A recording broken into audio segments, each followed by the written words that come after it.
গল্প প্রণয়ের সুর। সপ্তম পর্ব। কলমে মহুয়া আমরিন বিন্দু। Varsity class. সন্ধ্যায় বাড়ির সবগুলো মানুষের সাথে বসে আড্ডা দেওয়া, রাতে সকালে একসাথে খাওয়া।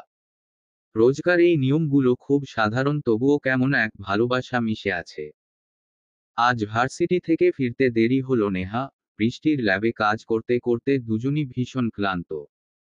বাড়িতে ঢুকেই দেখল বাড়ির পরিবেশ জমজমাট। সন্ধ্যা হয়ে এসেছে। নিখিল, সাব্বির, জেরিন, রৌফ বসে পাশেই সেতারা বেগম, সাহারা বেগম, তাহমিদা বেগম হাতে করে কিছু প্লেট দিয়েছে বাকিদের হাতে। সাদা সাদা জিনিসগুলো দেখে চিনতে বেশি সময় নিল না নেহা। তার পছন্দের অপরিপক্ক নারিকেলের নরম শ্বাস। হাসি হাসি মুখ করে বসার ঘরে আসলো। বৃষ্টি বলে উঠল, আমাদেরকে ছেড়েই খেতে বসে গেছো তোমরা? সাহারা বেগম বললেন, আজ এত দেরি করলি কেন তোরা? তাও এই সন্ধ্যায় এসেছিস একা একা? নিখিলকে পাঠাতাম না হয় তোদের আনতে? আর বলো না মেজো মা, ল্যাবের ভিতর এতক্ষণ ক্লাস হবে কে জানতো? তার উপরে দাঁড়িয়ে থাকতে থাকতে পা দুটো শেষ। বৃষ্টির কথা শুনে সাহারা বললেন, যা যা সোফাতে বস, আমি শরবত করে দিচ্ছি তোদের। তাহমিদা বেগমের হাতে আর একটা প্লেট অবশিষ্ট আছে, যা বৃষ্টিকে দিতেই নেহা ঠোঁট উল্টে বলল, তোমরা আমার জন্য রাখোনি? একা একা সব খেয়ে ফেলেছ?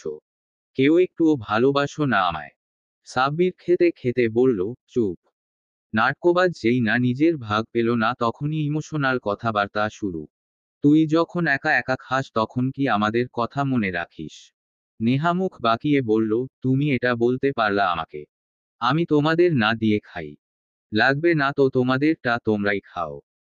তাহমিদা বেগম রান্নাঘর থেকে নেহারটা আনতেই গিয়েছে, কিন্তু মেয়েটা যদি একটু বুঝদার হতো, তার আগেই গলা ফাটিয়ে বক বক শুরু করেছে।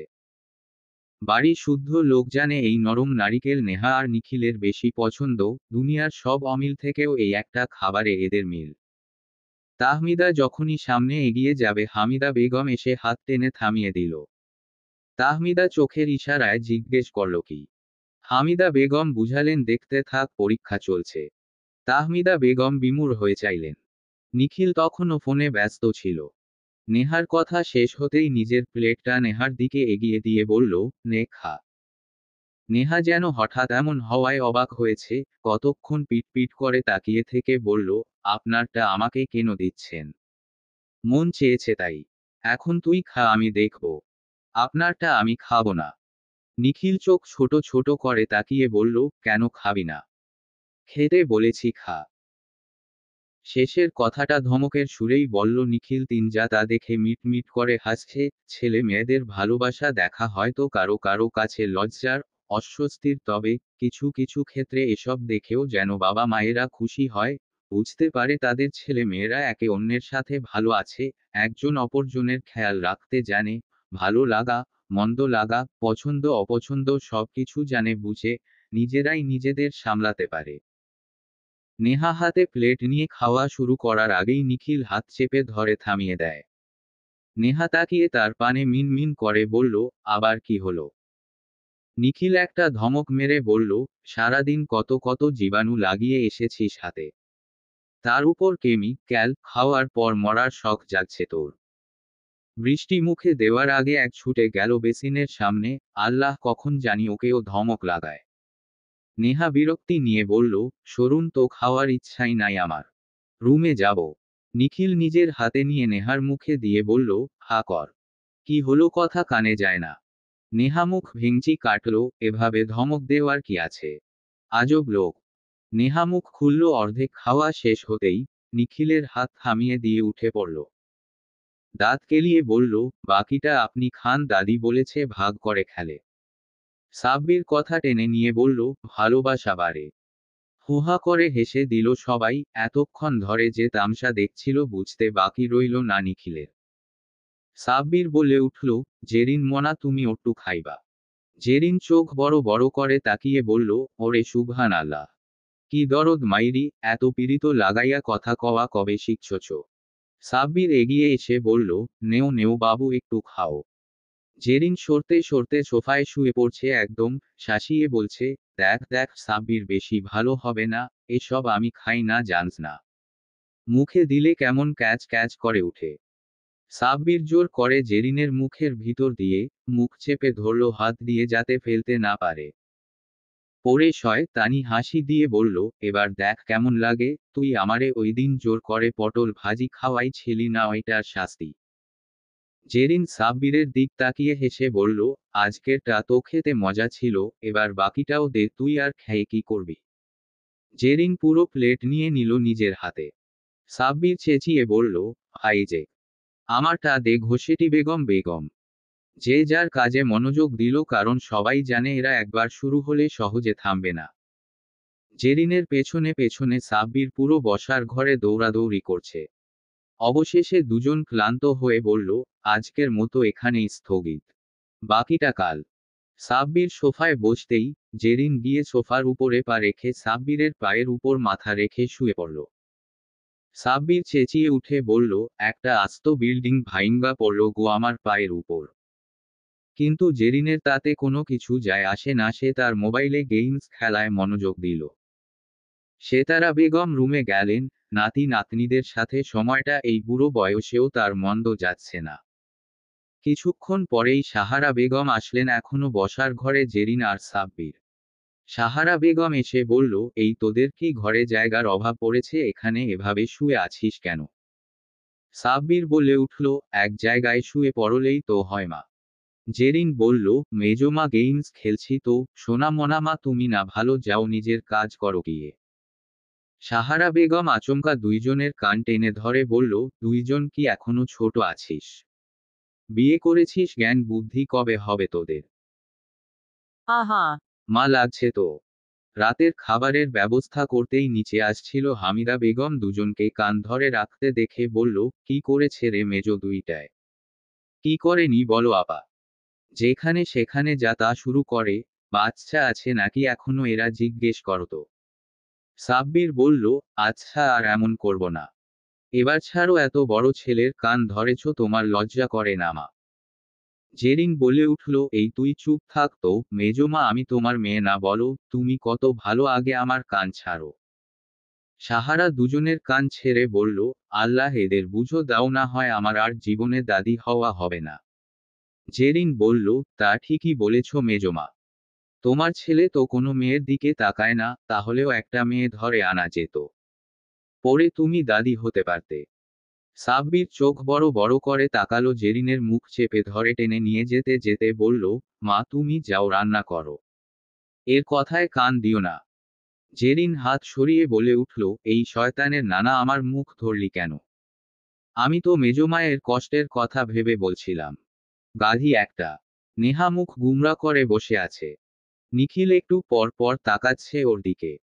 একটু পর উঠে এসে নেহাকে পেছনে থেকে জড়িয়ে ধরে বলল, বউজান মন খারাপ? নেহা মুখ ঘুরিয়ে নিল। নিখিল ঘাড়ে মুখ গুজে দিয়ে বলল, সরি বলছি তো। সত্যি অনেক কাজ ছিল এ কয়দিন। থাকুন, আপনার কাজ নিয়ে আমাকে বলতে বলেছি আপনাকে। সরুন তো, ঘুমাবো। নিখিল নেহাকে ঘুরিয়ে নিজের মুখোমুখি করল। কপালে চুমু দিয়ে বলল, চল তোকে একটা জিনিস দেখাই। না কিছু দেখতে চাই না আমি। আমার স্পেশাল খাবারটা কিন্তু তুই এখনো খেতে পারিসনি নেহা। নেহা মুখ বাঁকিয়ে বলল, আপনি তো দিলেনই না রান্না করে। নিখিল নেহার কানের কাছে মুখ নিয়ে চুমু দিল, ফিসফিস করে বলল, তুই এত অবুঝ কেন জান? এই খাবার তো রান্না করা যায় না, কোথাও পাওয়া যায় না। Tehel. আমার কাছে বিরিয়ানি মানে তুই? নেহা চোখ বড় বড় করে তাকালো। লজ্জায় লাল নীল হয়ে যাচ্ছে মেয়েটা। চোখের পলক পড়ল পরপর। নিখিল আরও একটু মিশে গিয়ে বলল, তুই এখনো এত লজ্জা পাস নেহা? আমাকে পাগল করার এত তাড়া কিসের তোর? যখন সুযোগ পাস তখনই কোনো না কোনো ভাবে আমাকে একদম তুইতে মত্ত হতে বাধ্য করিস। নেহা নিখিলকে সরিয়ে দিয়ে বলল, আমি আপনাকে বাধ্য করি আমার কাছে আসার জন্য? না হয় আসতেন না। ভালো তো। নিখিল নেহার গালে হাত রেখে আদুরে কণ্ঠে বলল, আপনি সামনে না থাকলেও তো আমি পাগল হই ম্যাডাম। আপনার যে একটা নিজস্ব মন মাতানো বউ বউ গ্রান আছে, যেটা সব সময় আমার নাকে লেগে থাকে। আমার সাথে তো পুরোপুরি মিশে গেছেন, আপনি না থাকলেও আপনাকে আমি অনুভব করি চান। ভালোবাসি তো মিসেস চৌধুরী। আদিক্ষেতা। নিখিল ঠোঁট প্রসারিত করে হাসে। নেহা নিখিলের বুকে এলোপাতাড়ি মেরে বলল, আপনি একটা খারাপ লোক। নিখিল নেহার কোমর জড়িয়ে ধরে বলল, বিরিয়ানি টেস্ট করতে মন চাচ্ছে যান। নেহা লজ্জায় লাল হয়ে যাচ্ছে বারবার। বলে উঠল, ছি, Kai. নির্লজ্জ অসভ্য লোক। না না যান, তোমার একমাত্র স্বামী। নেহা হেসে উঠল। নিখিল বুকে হাত দিয়ে বলল, এভাবে হেসো না প্রিয়তমা, বুকে এসে লাগে তো। নেহা বলে উঠল, ধুর। নিখিল আবার বলল, আমি কি আপনাকে পেতে পারি এখন? Na. নেহা ঠোঁট চেপে হাসছে। নিখিল নেহার ঠোঁট জোড়া নিজের আয়ত্তে নিয়ে একটা চুমু দিয়ে বলল, বল আমি আর তুই দুজন কি আলাদা? নেহা হাসতে হাসতে বলল, না। মজা নিচ্ছিস? Kakana. কার ঘাড়ে কটা মাথা আপনার সাথে মজা নিবে? নিখিল নেহাকে কোলে তুলে নিয়ে বলল, ভদ্রলোক হতে চেয়েছিলাম, তুই তা হতে দিলি না। নেহা নিখিলের গলা জড়িয়ে ধরে বলল, মিস্টার নিখিল, আমার প্রিয় স্বামী তোমার অসভ্য, নির্লজ্জ, রাগী, কন্ট্রোল হারানো অভদ্র রূপটাই আমার ভীষণ পছন্দ। তাই বুঝি। তবে আজ আবার হলার না হয় তোমার জন্য চরম অসভ্য। মিহিরের বাচ্চা তুমি কি আসবে? আমার বাচ্চা তো তোমার পেটে থাকবে জান। বৃষ্টি চেঁচিয়ে বলে উঠল, মিহির। মিহির নিঃশব্দে হাসল। বৃষ্টি রেগে বলল, তুমি আসবা কি না বলো? আমার তোমাকে ছাড়া ঠিক মতো ঘুম আসছে না। তাই বুঝি। সেদিন কে জানি বলেছিল তোমাকে লাগবে না আমার, যাও চলে যাও, বারবার শ্বশুর বাড়ি আসা নাকি শোভা পায় না। আসো প্লিজ, তোমাকে না দেখে আমি থাকতে পারি বলো? রাগ করে কি না কি বলেছি তাই বলে তুমি আসা বন্ধ করে দিবে? আমার কথা তো তোমার একটুও মনে পড়ে না? পুরনো হয়ে গেছি তো এখন। শ্বশুর বাড়ি না আসতে পারলে নিজের বাড়ি নিয়ে যাবে এক্ষুনি, মানে এক্ষুনি আমি তোমার কাছে থাকবো। পারবো না, চুপচাপ ঘুমাও। ঠিক আছে, আসতে হবে না। তোমাকে ফোন দেওয়াই ভুল হয়েছে আমার। বৃষ্টি ফোন কেটে দিতেই দরজায় টোকা পড়ল। বৃষ্টি বিরক্তি নিয়ে বলল, কে? কেন জবাব এলো না? আবার টোকা পড়তেই বৃষ্টি রেগে উঠে গিয়ে দরজা খুলল। দরজার বাহিরে বুকে হাত গুজে দাঁড়িয়ে মিহির। বৃষ্টি মিহিরকে দেখেই দরজা আটকে দিতে চাইল। মিহির জোর খাটিয়ে দরজা খুলে ভিতরে চলে আসলো। বৃষ্টি গিয়ে বসে পড়লে খাটে। মিহির দরজা আটকে এসে বসল তার পাশে। বৃষ্টি মুখ ঘুরিয়ে নিল।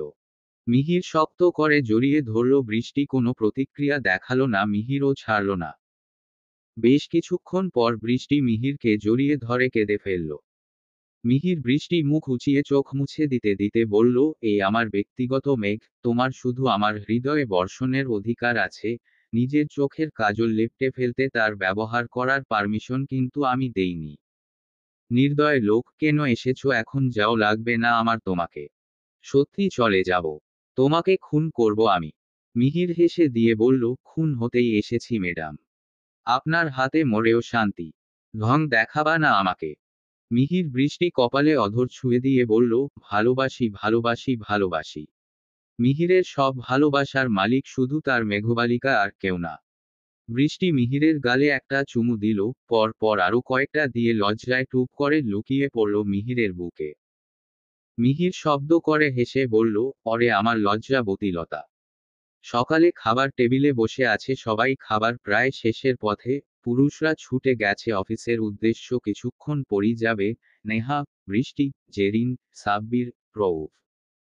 এর মধ্যে জেরিন বলল, সে নাকি ভার্সিটি যাবে না, ইদানিং মন চায় না তেমন। পড়াশোনা আর করবে না। হামিদা বেগম রেগে গেলেন, আজ মেয়ের এরকম হেয়ালিপোনা আর ভালো লাগছে না। কেমন কথা বলছি সেই সব জেরিন? পড়াশোনা নিয়ে কেমন ধরনের মজা? চুপচাপ ভার্সিটি যা, কয়েকদিন পর পরীক্ষা। জেরিন বিরক্তি নিয়ে বলল, সব কিছুতে জোর দেখাও কেন তোমরা? বললাম না যাব না। সাব্বির বলে উঠল, বেয়া দবি করছিস কেন জেরিন? কথা বলার ধরন এমন কেন তোর? জেরিনের হঠাৎ মাথা গরম হলো, বিয়ের ঝামেলার পর থেকেই কেমন খিটখিটে হয়ে গেছে, ভালো কথাও যেন সহ্য হয় না এখন। সাব্বিরকে জোরেই বলে ফেলল, নাম মাত্ররও বিয়ে করে কি সব অধিকার পেয়ে বসেছিস নাকি? তুই আমার বিষয়ে কোনো কথা বলবি না একদম, নিজের মতো থাক। আমার যা খুশি করব, তোর কি? হামিদা বেগম চেঁচিয়ে মেয়েকে ডাকল, জেরিন। সাব্বির হা হয়ে গেল, এর আবার কি হয়ে গেল? তবে মনটা হঠাৎই কেমন খোঁজ করে উঠল, তবে কি জেরিন ওদের এই বিয়েটা নিয়েই বিরক্ত? সবার জন্য কিছু বলতে পারে না। ওর সাথে একবার কথা বলতে হবে এই বিষয়ে। সাব্বির টেবিল ছেড়ে উঠে গেল উপরে, তখন নেহা, বৃষ্টিও উপরে যাচ্ছিল। বৃষ্টি ডাকলো সাব্বিরকে কিছু একটা বলার জন্য। জেরিন সাব্বিরের হঠাৎ উঠে যাওয়ায় বুঝল ও হয়তো কষ্ট পেয়েছে, এভাবে বলা উচিত হয় নাই। হামিদা বেগম বলল, তোর যা খুশি কর, আমি আর বাধা দিব না, যেহেতু মা হয়েও তোর চোখের কাঁটা হয়ে গেছি। হামিদা বেগম চলে যেতেই জেরিন উপরে ছুটল, মাকে পরেও সামলাতে পারবে, তার আগে সাব্বিরের কাছে মাফ চাইতে হবে। নিজের মাথায় নিজেই 2টা থাপ্পড় মারল, কেন এত মাথা গরম হয়। জেরিন সিঁড়ির মাথায় উঠতেই সাব্বির ওর হাত চেপে ধরল, টেনে নিয়ে গেল রুমের ভিতর, দরজাটা ধাপ করে লাগিয়ে বলল, আমি তোর উপর কোনো অধিকার আজ অবধি খাটিয়েছি শুধু তোর বন্ধু মনে করি নিজেকে, আর কিছুই না। আগেও তো তোকে কত কথাই বলতাম, তখন তো অধিকার খাটানোর কথা আসেনি জেরিন।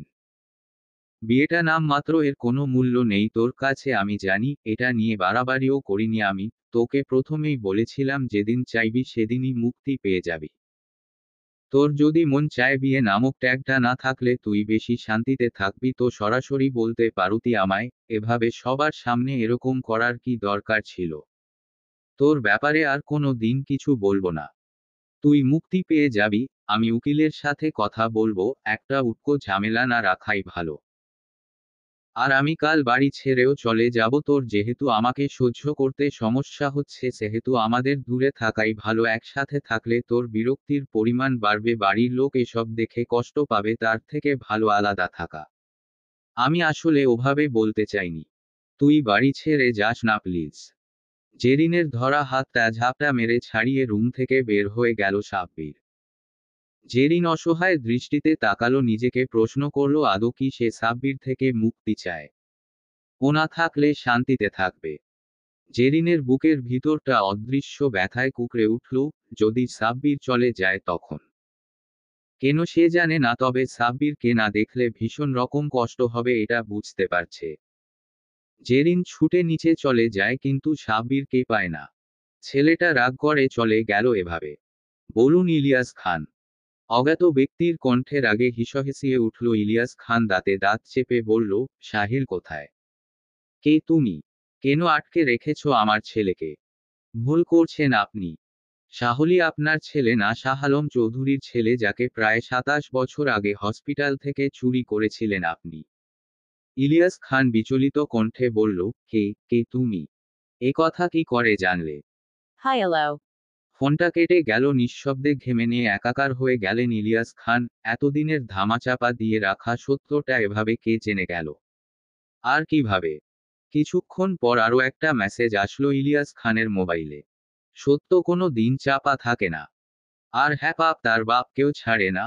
আপনার ধ্বংসের সময় শুরু এখন থেকে। Tick tick tick. সাব্বির বাড়ি ফিরেনি, কোথায় গিয়েছে সেটাও কেউ জেরিনকে বলছে না। জেরিনের মনটা ভীষণ রকম খারাপ, সাব্বিরকে এতগুলো কল করেছে কিন্তু ছেলেটা ভাব নিয়ে ফোন রিসিভ করল না। মন খারাপ নিয়ে সিঁড়ি বেয়ে উপরে উঠছিল, তখনই শুনতে পেল হামিদা বেগম সাহারা বেগমকে বলছে, জেরিনকে বিয়ে করে অযথা মাঝখান থেকে সাব্বিরের জীবনটা নষ্ট হলো রে সাহারা। ছেলেটা আমাদের কত ভালো, ও একটা ভালো মেয়েকেই তো জীবনসঙ্গী রূপে আশা করবে, আমরা করছিলাম। নিজের মেয়ে হোক জেরিন, ও যদি অন্য কোথাও বিয়ে করত জানি কোনো অভিযোগ আমরা পেতাম না। কিন্তু ওর ব্যবহার দেখছিস দিন দিন কেমন হচ্ছে, সাব্বিরকে একটু সম্মান পর্যন্ত করে না। ছেলেটা ওর মতো ওকে থাকতে দিয়েছে, সব কিছু ওর মন মতো করার অধিকার দিয়েছে। নিজের কথা একবার ও ভাবলো না, আর ও কি করলো, স্বার্থপরের মতো ছেলেটা অপমান করে দিল। জেরিনের ওইদিন বিয়ে না হলে আহামরি তো কিছু হতো না, পরিবারের সম্মান করে ওদের দুজনের জীবনই কেমন এলোমেলো হয়ে গেল। সাব্বির আর ওর ডিভোর্স হয়ে যাক, দুজন নিজেদের মতো থাকুক, তাও এভাবে একে অপরকে অপমান অপদস্থ না করুক। সাব্বিরের জন্য ভালো মেয়ে খুঁজে এনে দিব আমি তোকে সাহারা। জেরিন কথাগুলো শুনেই কেঁদে দিল, এমনিতেই মন খারাপ ছিল, তার উপর নিজের মায়ের কথাগুলো একদম সহ্য করতে পারল না, যেন দৌড়ে চলে গেল নিজের রুমে। হামিদা বেগমের কথা শুনে সাহারা হেসে বলল, আহা আপা, তুমি কবে থেকে বাচ্চাদের কথা কানে নিচ্ছ বলো তো? ওই গাধা দুটোকে চিনো না তুমি? এই আবার দেখবে এদের। মিলমিশ হয়ে যাবে। সাব্বিরের জন্য জেরিনের থেকে ভালো মেয়ে কোথায় পাবে বলো? আমার ছেলে যা তেদর দেখতেই সহজ সরল, সারাদিন কি মেয়েটাকে কম জ্বালায় বলো? এরকম অন্য কে সহ্য করতে পারবে? 2 দিন না হতেই অন্য মেয়েরা পালাবে। এসব ডিভোর্সের কথা বলো না তো, দেখবে এবার এদের সম্পর্কটা জোড়া লাগবে। দুইটার মধ্যে এত টান মায়া তবুও বুঝতে পারে না সম্পর্কটা আসলে কেমন, ওইটাই বুঝতে অসুবিধে হচ্ছে এদের। সময় দেও, দেখবে সব ঠিক হয়ে যাবে। নেহা, বৃষ্টিকে দেখলাম কি জানি বলে সাব্বিরকে কয়েকদিনের জন্য ট্যুরে পাঠিয়ে দিয়েছে। একটু দূরে থাকুক না, দেখবে এই পাগলের কেমন বেহাল দশা হয়। প্যাচে না পড়লে সোজা হওয়ার মানুষ নাকি? তুমি এত কিছু ভেবো না তো, সব ঠিক হয়ে যাবে। হামিদা বেগম হতাশ শ্বাস ছেড়ে বলল, তাই যেন হয়। জেরিন কাঁদতে কাঁদতে ঘুমিয়ে পড়েছে সন্ধ্যায়। রাতের খাবার খেতে ডাকতে এসেছিল নেহা। জেরিনের সারা শব্দ নেই, আওয়াজ শুনে বৃষ্টি এসে বলল, কি রে আপু, কি দরজা খুলছে না? নেহা মাথা নেড়ে না বুঝালো। বৃষ্টি বলে উঠল, যাক, 10 কাজে দিয়েছে, একটু কষ্ট পেতে দেই। মর্ম বুঝতে না পারলে মানুষ হীরাকেও পায় ঠেলে। নেহা বলে উঠল, ভাইয়া তো যেতেই চায়নি, কত ছল করে পাঠাতে হলো। সে তো জেরিন বলতে অজ্ঞান, জেরিনকে কষ্ট দিতে পারবে না। কিন্তু যখন জিজ্ঞেস করলাম জেরিন আপুকে ভালোবাসো, তখন বলল কি নাউজুবিল্লাহ নাউজুবিল্লাহ। এগুলো কেমন নষ্ট কথাবার্তা নেহা বইন। বিরক্তিকর। এরা কবে বুঝবে বলতো যে এরা দুজন দুজনকে ভালোবাসে? বুঝবে বুঝবে, কিন্তু স্বীকার করবে কিনা সন্দেহ, ভাঙবে কিন্তু মোচকাবে না। নেহা আবার বলল, তা যাই হোক ভাইয়া যদি জানে না জেরিন আপুকে দে কেটে নদী বানিয়ে ফেলেছে, দৌড়াতে দৌড়াতে চলে আসবে। আমার ভাইটা এত নরম মনের হইল কেমনে? আর তোর ভাইটা একটা দজ্জাল। পেছনে থেকে নিখিল বলে উঠল, কি বললি তুই? আমি দজ্জাল? দজ্জালের মতো কি করেছি তোর সাথে? বৃষ্টি মানে কেটে পড়ল। নেহা আমতা আমতা করতে করতে বলল, কই কিছু না তো। নেহা পেছাতে পেছাতে দেয়ালের সাথে মিশে গেল। নিখিল গিয়ে দুহাত বুকে গুজে ওর সামনে দাঁড়ালো। নেহা ফিচলে হেসে বলল, বড় মা ডেকেছে তো আমাকে। তো যা, আমি ধরে রেখেছি তোকে। Saruna. সামনে একটা বড় সরখা, মোবা দাঁড়িয়ে থাকলে যাব কি করো? নিখিল চোখ ছোট ছোট করে রয়েসয়ে বলল, আমি খাম্বা। কিন্তু আপনার তো আবার এই দজ্জাল খাম্বাকে ছাড়া চলে না ম্যাডাম। নেহা মিন মিন করে বলল, আপনাকে ছাড়াও চলে আমার। নিখিল মুখটা গম্ভীর করে বলল, ঠিক আছে, দেখবো কতদিন চলতে পারিস। নিখিল দ্রুত পায়ে হেঁটে চলে গেল। নেহা পেছনে গেল, খাবার টেবিলে বসল। নিখিল গিয়ে এমন একটা চেয়ারে বসল যার পাশে কোনো খালি নেই। নেহা দেখল কটমট দৃষ্টিতে তাকিয়ে। মজা করে একটা কথাও বলা যায় না এই লোককে, ভাবে একদম মাটিতে পা পড়ছে না। নেহা চেয়ার টেনে শব্দ করে বসে পড়ল। খাওয়া শেষে নিখিল আগে আগে উঠে গেল। নেহা গেল আরো কিছুক্ষণ পর। নেহা গিয়ে দেখল নিখিল ভিতর থেকে দরজা লক করে দিয়েছে। এবার রাগে নাক মুখ লাল হয়ে আসলো নেহার। দরজায় একটা ধাক্কা দিয়ে বলল, দরজা খুলুন বলছি, একদম ঢং করবেন না আমার সাথে। নিখিল মনে হয় কানে তুলো দিয়েছে, সে খুলল না। নেহাও দমে যাওয়ার পাত্রী নয়, দরজার সামনে ঠেস দিয়ে মেঝেতে বসে পড়ল। মোবাইলটাও ভিতরে, বসে বসে যে ফোন চালাবে তাও কোনো উপায় নেই। দরজা ধাক্কা দেওয়া বন্ধ হওয়ায় নিখিলও কিছুটা অবাক হলো। ভাবল চলে গেছে হয়তো, যা ঘুম কাতুরে নিশ্চিত গিয়ে ঘুম দিবে। নেহা একটু পর বলল, দরজা না খোলা পর্যন্ত কিন্তু আমি এখানেই বসে থাকবো বলে দিলাম। ঘুম পাচ্ছে আমার, দরজাটা খুলুন, পরে যত ইচ্ছে মুখ ফুলিয়ে বসে থাকুন। নিখিল কোনো জবাব দিল না। নেহা দুহাঁটু ভাঁজ করে মাথা ঠেকিয়ে বসে রইল। রাত প্রায় 1টা। নিখিল ভেবেই নিয়েছে তার বউ নিজের ঘরে গিয়ে শান্তিতে ঘুম দিচ্ছে। দরজাটা টেনে খুলতেই কিছু একটা ধাপ করে পড়ল। নিখিল আবছা অন্ধকারে তাকিয়ে চমকে উঠল। নেহা দরজার সামনেই বসে ছিল, হয়তো চোখ লেগে গেছে, তাই দরজা খোলায় টাল সামলাতে না পেরে পড়ে গেছে। নিখিল অস্ফুট স্বরে আর্ত নাদ করে বলল, তুই এখনো এখানে বসে? কোথাও লাগেনি তো দেখি দেখা? নেহা আচমকা প্রশ্ন করল, এখন কয়টা বাজে?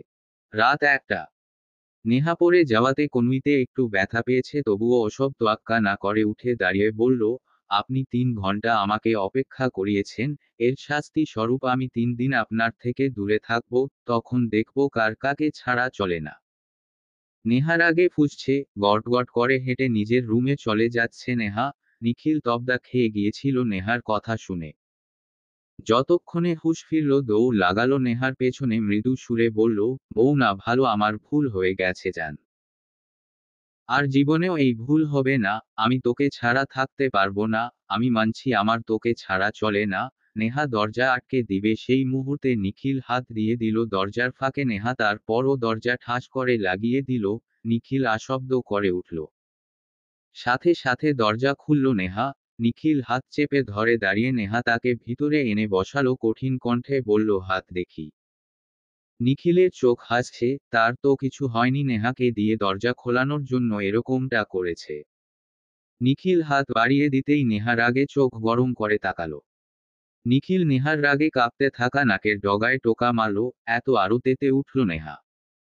নিখিল চট করে নেহার কোলে মাথা রেখে শুয়ে পড়ল, পেটে মুখ গুজে দিয়ে নাক ঘষতে ঘষতে বলল, এভাবে রাগ করে চলে গেলে আমার কি হবে? তুমি ছাড়া আমি এক দণ্ডও চলতে পারি না, তুমি জানো না? আমার তো ঘুম থেকে উঠে তোমাকে নিজের বুকে না দেখলে পাগল পাগল লাগে। রাতে তোমাকে বুকে না নিলে ঘুম হয় না আমার। তাই তো তখন ডাকার পরও দরজা খুলেননি।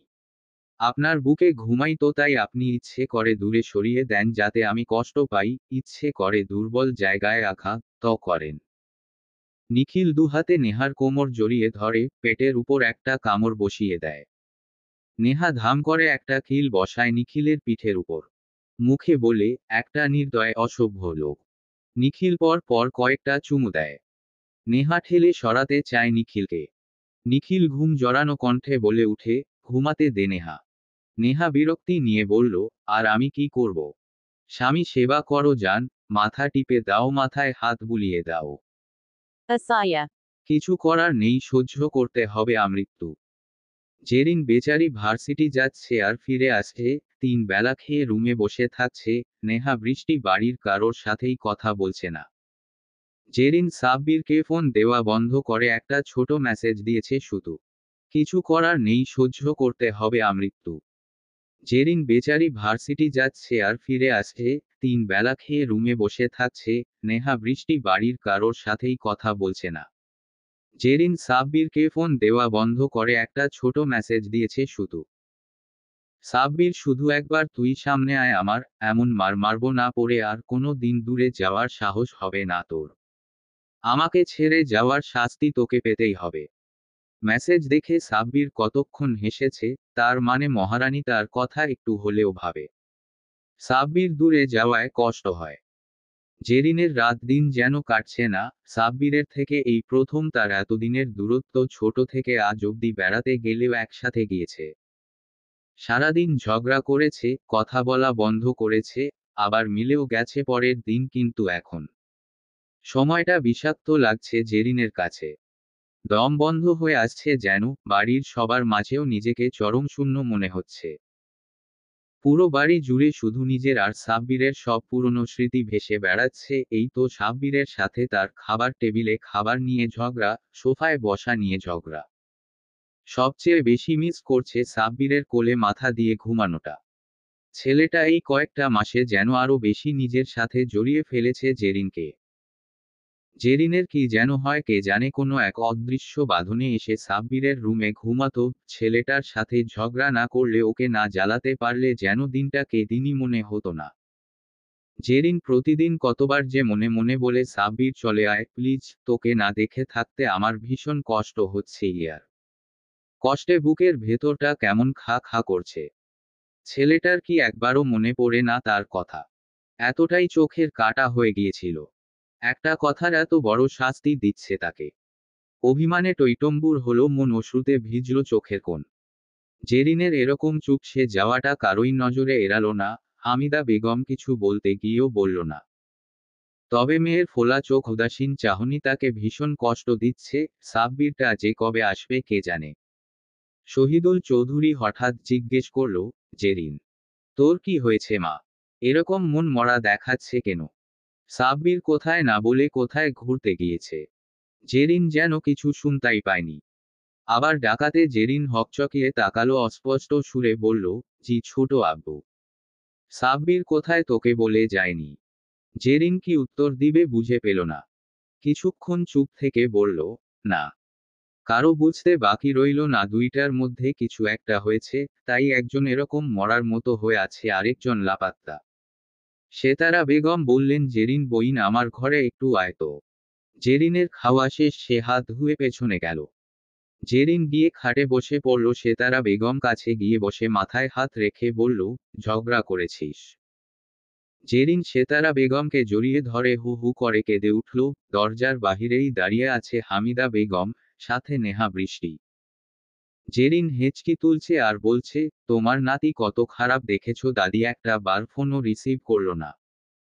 রাগ করে চলে গেছে। আমি কি এতই খারাপ নাকি? আমার সাথে থাকলে ওকে খেয়ে ফেলতাম নাকি বলো? আমার কি কষ্ট হয় না নাকি? একা সব কষ্ট তো শুধু ওর। একবার আসুক, দেখবে এর সাথে আমি আর জীবনেও কথা বলবো না। ওর উঁচু নাক নিয়ে বসে থাকুক। 15 দিন ধরে যখন আসেনি আর আশা লাগবে না। সেতারা বেগম মুচকি হাসলেন, মাথায় হাত বুলিয়ে দিয়ে বলল, এত মায়া মহাব্বত হইল ঝগড়া করিস কেন? দূরে থাকতে যখন পারবি না তখন যাওয়ার কি দরকার? তোমার নাতি তো বেঁচে গেছে দূরে গিয়ে, ওর তো আমার কথা একটুও মনে পড়ে না।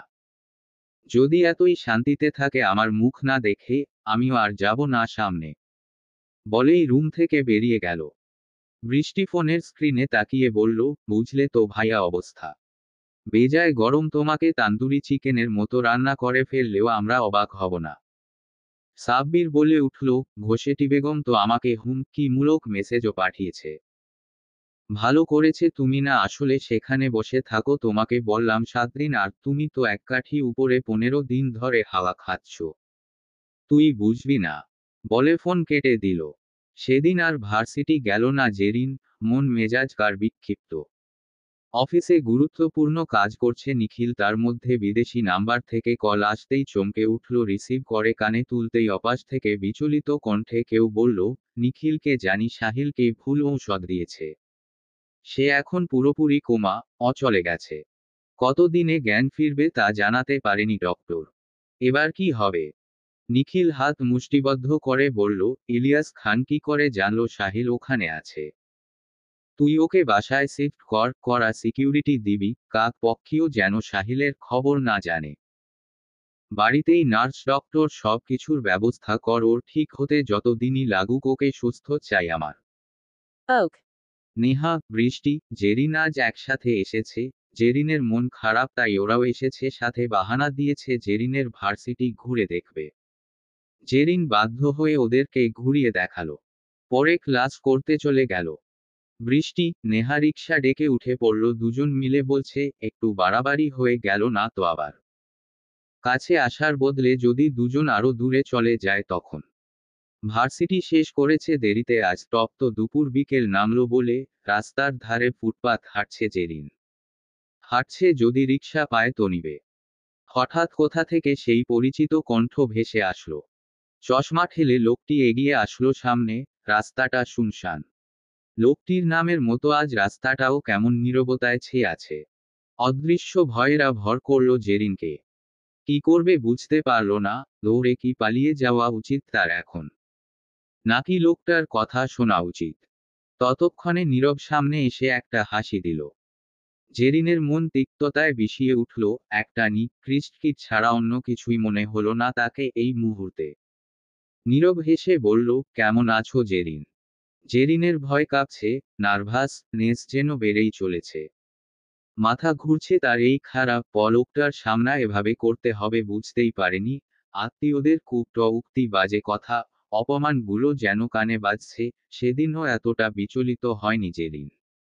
মনে হচ্ছে যে কোনো মুহূর্তে জ্ঞান হারাবে সে। তবুও মনে আশঙ্কা জন্মাচ্ছে, যদি এই লোক তার সাথে কিছু করে তখন। নীরব জেরিনকে ভয় পেতে দেখে হেসে বলল, ভয় পাচ্ছ বুঝি? জেরিনের হাত ধরার জন্য উদ্যোগ নিতেই একটা শক্তপোক্ত হাত জেরিনকে টেনে দুকদম পিছিয়ে আনলো। কাঁধে হাত রাখতেই জেরিন চোখ বন্ধ করে বলে উঠল, সাব্বির। জেরিনের কাঁধে হাত রেখেই সাব্বির বলল, হেই প্রফেসর। সাব্বিরকে দেখে যেন দেহে প্রাণ এলো জেরিনের। সাব্বিরের সাথে আর একটু মিশে গিয়ে কোমরের দিকের শার্ট চেপে ধরল জেরিন। ভয় থরথর করে কাঁপছে মেয়েটা। সাব্বির ভরসার হাতে জেরিনের বাহু জড়িয়ে ধরে কানের কাছে অতি ধীর কণ্ঠে বলে, ভয় পাচ্ছিস কেন? আমি আছি তো। এর সামনে নিজেকে কঠোর দেখাতে হবে জেরিন, দেখিয়ে দে তোকে কেউ ভাঙতে পারেনি এত সহজে, তুই মুভ অন করেছিস, ভালো আছিস। জেরিন অপলক তাকিয়ে উজ্জ্বল শ্যামলা মুখশ্রীর পানে কতদিন পর দেখছে এই কাঙ্ক্ষিত মানুষটিকে। সাব্বিরকে দেখে নীরব হেসে বলে উঠল, বাহ, বেস্ট ফ্রেন্ডের বডিগার্ডের কাজও করছো দেখছি। নাকি ভাই হিসেবে নিজের চাচাতো বোনকে পাহারা দিচ্ছ? সাব্বির হাসল ঠোঁট এলিয়ে, যা মনে করেন তাই। তা আপনি এখানে যে নিজের গার্লফ্রেন্ডের উপর থেকে রুচি উঠে গেল বুঝি? অবশ্য যারা এত নিখুঁত প্রেম সংঘটিত অভিনয় করতে পারে, তারা কাউকে আদৌ সত্যিকারের ভালোবাসে কিনা সন্দেহ। নাকি অন্য কোথাও মুখ দিতে গিয়ে ধরা পড়েছেন তাই মুখে থু থু ছিটিয়ে চলে গেছে? যদি মেয়েটি চলে যায় তো ভাববো সত্যি তার কপাল ভালো, না হয় বুদ্ধিমতী। একটা লম্পট ধান্ধা বাজ মানুষের সাথে থাকার চাইতে ভালো সারা জীবন একা থাকা। একটা কথা আছে না, দুর্জন বিদ্বান হলেও পরিত্যাজ্য। মুখোশধারী একটা শয়তান আপনি। শিক্ষক হয়ে মানুষ গড়ার বদলে আপনি কিনা মিথ্যা বলে প্রতারণা করে আমার পরিবারের সম্মানের দিক হাত বাড়িয়েছেন। একটা মেয়ের সাথে এত বড় একটা জঘন্য খেলা খেলতে একবারও বিবেকে বাঁধল না আপনার? নীরব রাগে ফোঁস করে উঠে বলল, এই তোমার সাহস তো কম না, আমার ভালোবাসা নিয়ে কথা তলো। জরিনের দিক হাত বাড়িয়ে যেই বলতে যাবে, আসলে জেরিন। সাব্বির জ্বর কণ্ঠে বলে উঠল, আমার ওয়াইফের থেকে দূরে থাকুন প্রফেসর। নয়তো যে হাত এদিকে বাড়িয়েছেন সে হাত আর আস্ত থাকবে না। ভেঙ্গে গলায় ঝুলিয়ে দিব। সাব্বিরের কথায় বিস্ময় ভরা নয়নে তাকালো নীরব। ভ্রুকুটি করে বলল, ওয়াইফ মানে? সাব্বির চমৎকার হাসল। তার মুগ্ধতায় ভরপুর হাসি যেন নীরবের বুকে আগুন ধরাতে সময় নিল না। সাব্বির বলে উঠল, উফ, প্রফেসর আপনাকে আমার কেন যেন থ্যাঙ্কস দিতে মনে চাচ্ছে। আপনি আপনার প্রতিদ্বন্দ্বীকে নিজের ভুলের মাধ্যমেই জিতিয়ে দিয়েছেন, আশা করি ওই দিনের কথা ভুল যাননি। নীরবের কপালে ভাঁজ পড়ল রাগে, হিসহিসিয়ে বলে উঠল, এই বকা জেরিনের মতো মেয়ে আসলে তোকেই শুট করে, আমার সাথে এর যায় না। জেরিন খ্যাপা বাঘিনীর মতো গিয়ে ঠাস করে পরপর দুইটা চড় মারল নীরবকে। জেরিনের রাগে নাক মুখ লাল হয়ে এসেছে। আঙুল উঁচিয়ে নীরবকে শাসানোর ভঙ্গিতে বলে, তুই কি করে ভাবলি তোকে আমার সাথে মানাবে?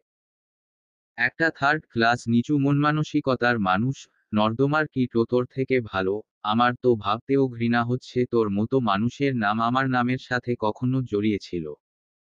সাব্বিরের একটা নখের যজ্ঞও না তুই, তার সাথে নিজের তুলনা দিস কোন মুখে? আমার মাঝে মধ্যে ইচ্ছে করে তোকে গলা টিপে খুন করি।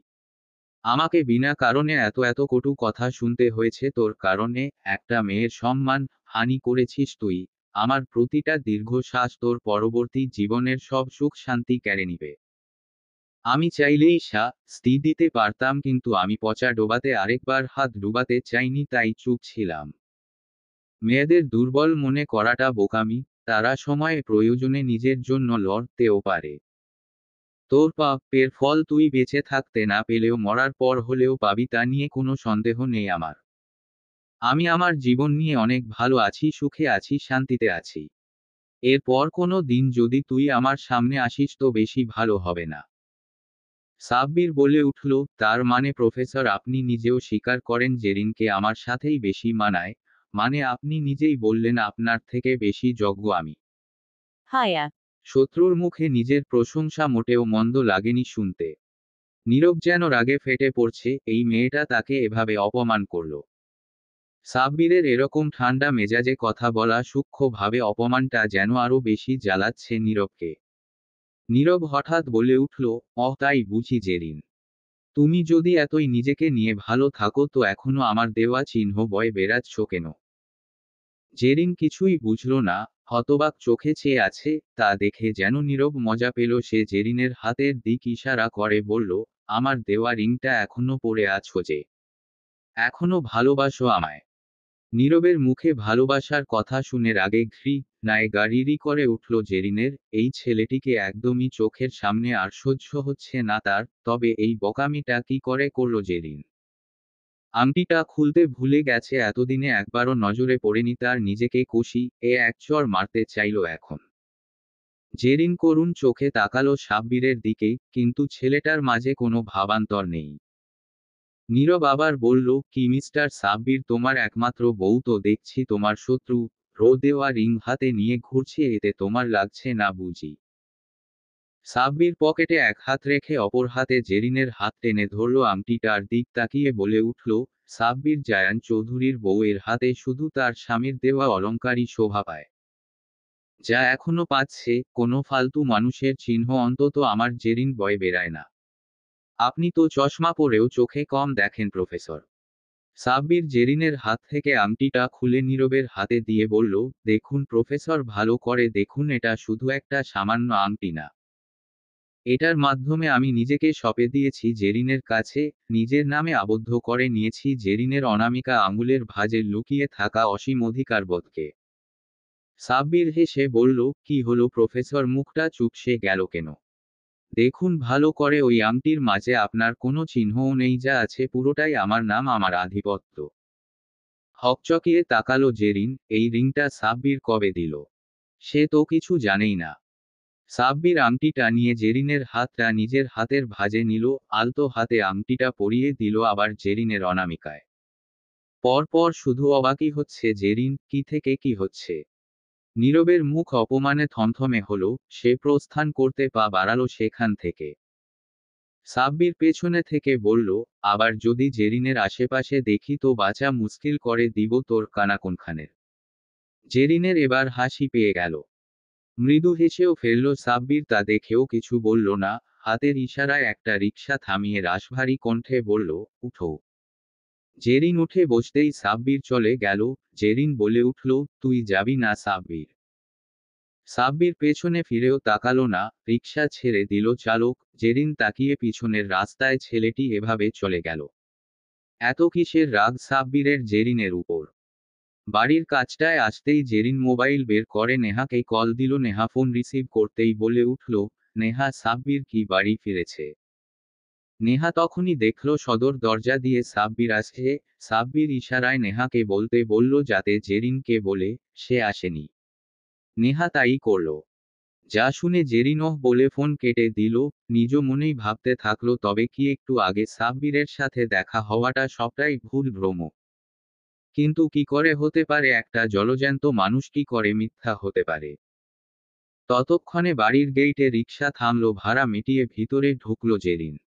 দেখল নেহা, বৃষ্টি, রৌফ, সাব্বির বসে কিছু একটা নিয়ে হাসাহাসি করছে।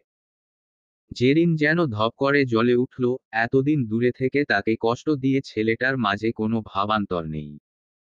দিব্যি হাসছে, হাসিটা যেন সহ্য হলো না ওর। রাগে কটমট দৃষ্টিতে তাকিয়ে থেকে দ্রুত পা ফেলে চলে গেল রুমে। এর মধ্যে সাব্বির পড়ল সেতারা বেগমের খপ্পরে। একে একে বলছেন তিনি রাগজি, হইলেও দূরে থাকা ভালা কথা না দাদু ভাই, কাছে থাইকা বুঝতে হয়, অভিমান ভাঙ্গাইতে হয়। রাইতে বুকে জড়াইয়া ধইরা ঘুমাইতে হয়, এতে বন্ধন মজবুত হয়, সম্পর্কে কোনো দিন ফাটল ধরে না।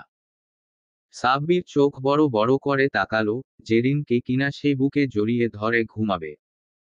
এর থেকে ভয়াবহ দৃশ্য আর কি হতে পারে? পরে দেখা যাবে ওরা নিজেরাই জ্ঞান হারিয়ে পড়ে আছে দুপাশে। সাব্বির সব কথা শুনো শুধু মাথা দুলাচ্ছে। সেতারা বলে উঠল, যা দেখা করে আয়, তোর উপর মেলা চেতছে। কি করে সামলাবি তুই জানস? সাব্বির নেহা বৃষ্টির দিক তাকালো, এই দুই বোন তাকে ফাঁসি, এ কেমন দাঁত কেলিয়ে হাসছে।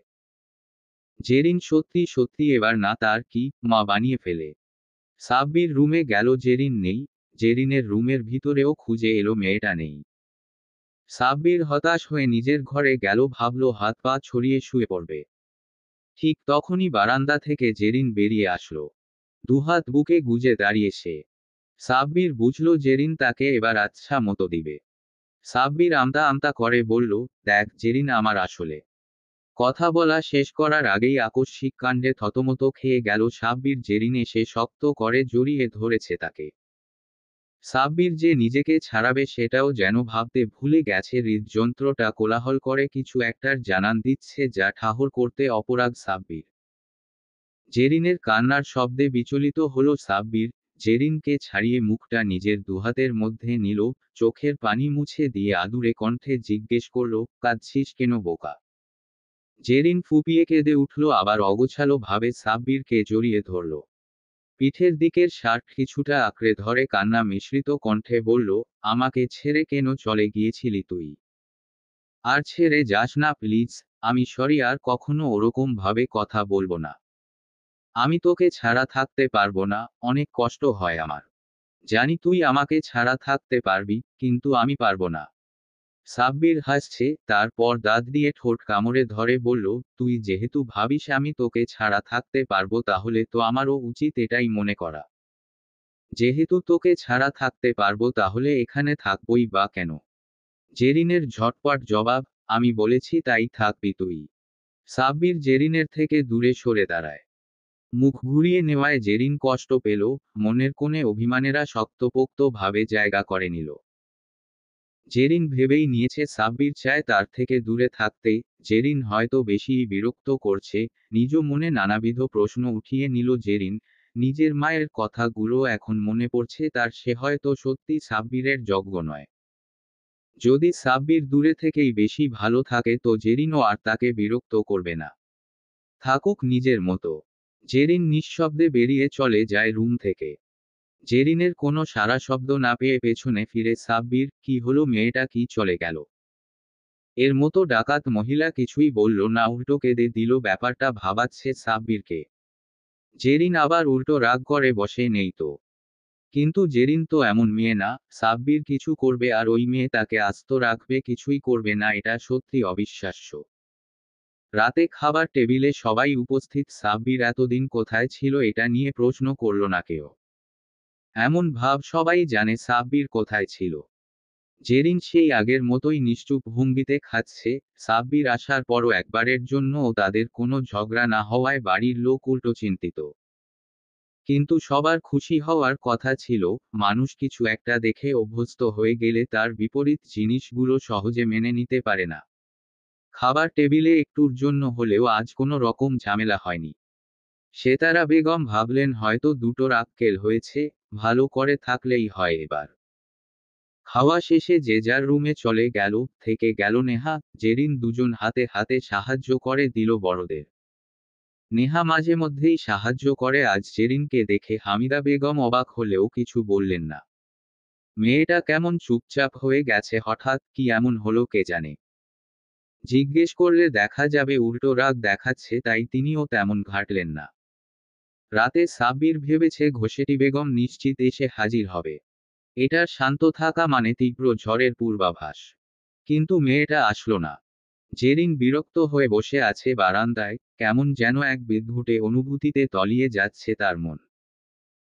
সাব্বির তো শুধুই ওর বন্ধু ছিল, ছোটবেলা থেকে একসাথে বেড়ে ওঠা। তাদের সম্পর্কে একটা ভালো দিক ছিল, কেউ কখনো কারোর থেকে কিছু লুকাতো না।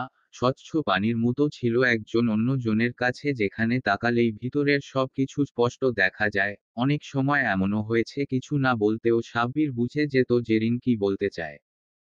জেরিনের ক্ষেত্রেও এমন হতো। তাদের সম্পর্কের এরকম রং বদল হওয়াটা কি খুব বেশি জরুরি ছিল? যার ফলে ওদের মাঝে সৃষ্টি হয়ে গেল এক দূরত্বের দেয়াল। সাব্বির তো কোনো দিনই জেরিনের থেকে মুখ ফিরিয়ে নেয়নি, যতই ঝগড়া হতো, মারামারি করত, দিন শেষে সব ভুলে যেত। ওই দিন ওইটুকু কথাতে সাব্বির এত বেশি কষ্ট পেল, যার জন্য এখন জেরিনের মুখ দেখাটাও পছন্দ করে না। জেরিন নিজের পরিবর্তন কিছুতেই বুঝতে পারছে না, উত্তর পাচ্ছে না মনে এসে বাড়ি খাওয়া কিছু প্রশ্নের। কেন সে এতটা উতলা হচ্ছে সাব্বিরের জন্য? কেন মনে হলো সাব্বিরকে ছাড়া থাকতে পারবে না? ওর রুমে তো সে নিজেই যেতে চায়নি কখনো, তবে ইদানিং কেন এত বেহায়াপনা করছে?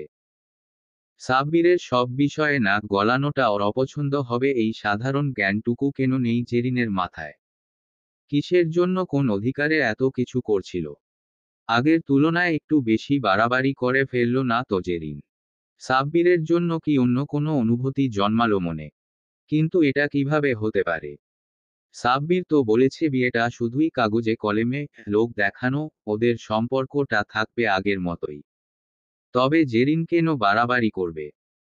সেও পারে নিজের আজেবাজে চিন্তাকে সাইডে নরমাল থাকতে। জেরিন চায় সাব্বির যাতে ভালো থাকে, একজন ভালো বন্ধুর দায়িত্ব পালন করতে চায় জেরিন। সাব্বির ওর জন্য কত কিছু করলো, এতটুকু না করলে স্বার্থপরতা হয়ে যাবে। জীবনে ভালো থাকার অধিকার সবারই আছে, জেরিন তো ভালো আছে থাকবে, তবে সাব্বির কেন নয়? জেরিন দরজা আটকাতে ভুল গেছে, সাব্বির সেই কখন এসেছে জেরিনকে গভীর চিন্তায় ডুবে থাকতে দেখে, ডাকেনি। চুপচাপ দেয়ালে হেলান দিয়ে বুকে দুহাত গুজে দাঁড়িয়ে আছে, পর্যবেক্ষণ করছে জেরিনের ভাবভঙ্গি, নিখুঁতভাবে দেখছে মেয়েটাকে। কিছু সময় পর পরই মুখভঙ্গি পাল্টে যাচ্ছে, কখনো ঠোঁট তো কখনো ভ্রু কুঁচকে ফেলছে, কপালে ভাঁজ পড়ছে। মৃদুমন্দ বাতাসে উড়ছে খোলা চুল।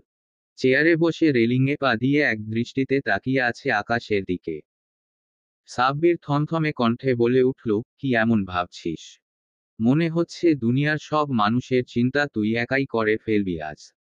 জেরিন হঠাৎ কারো কথা শুনে পেছনে তাকায়, হালকা হেসে বলল, তুই এখানে? সাব্বির পাশের চেয়ারটায় বসে বলল, আসতেই পারি।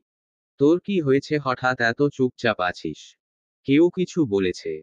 না। কে আবার কি বলবে?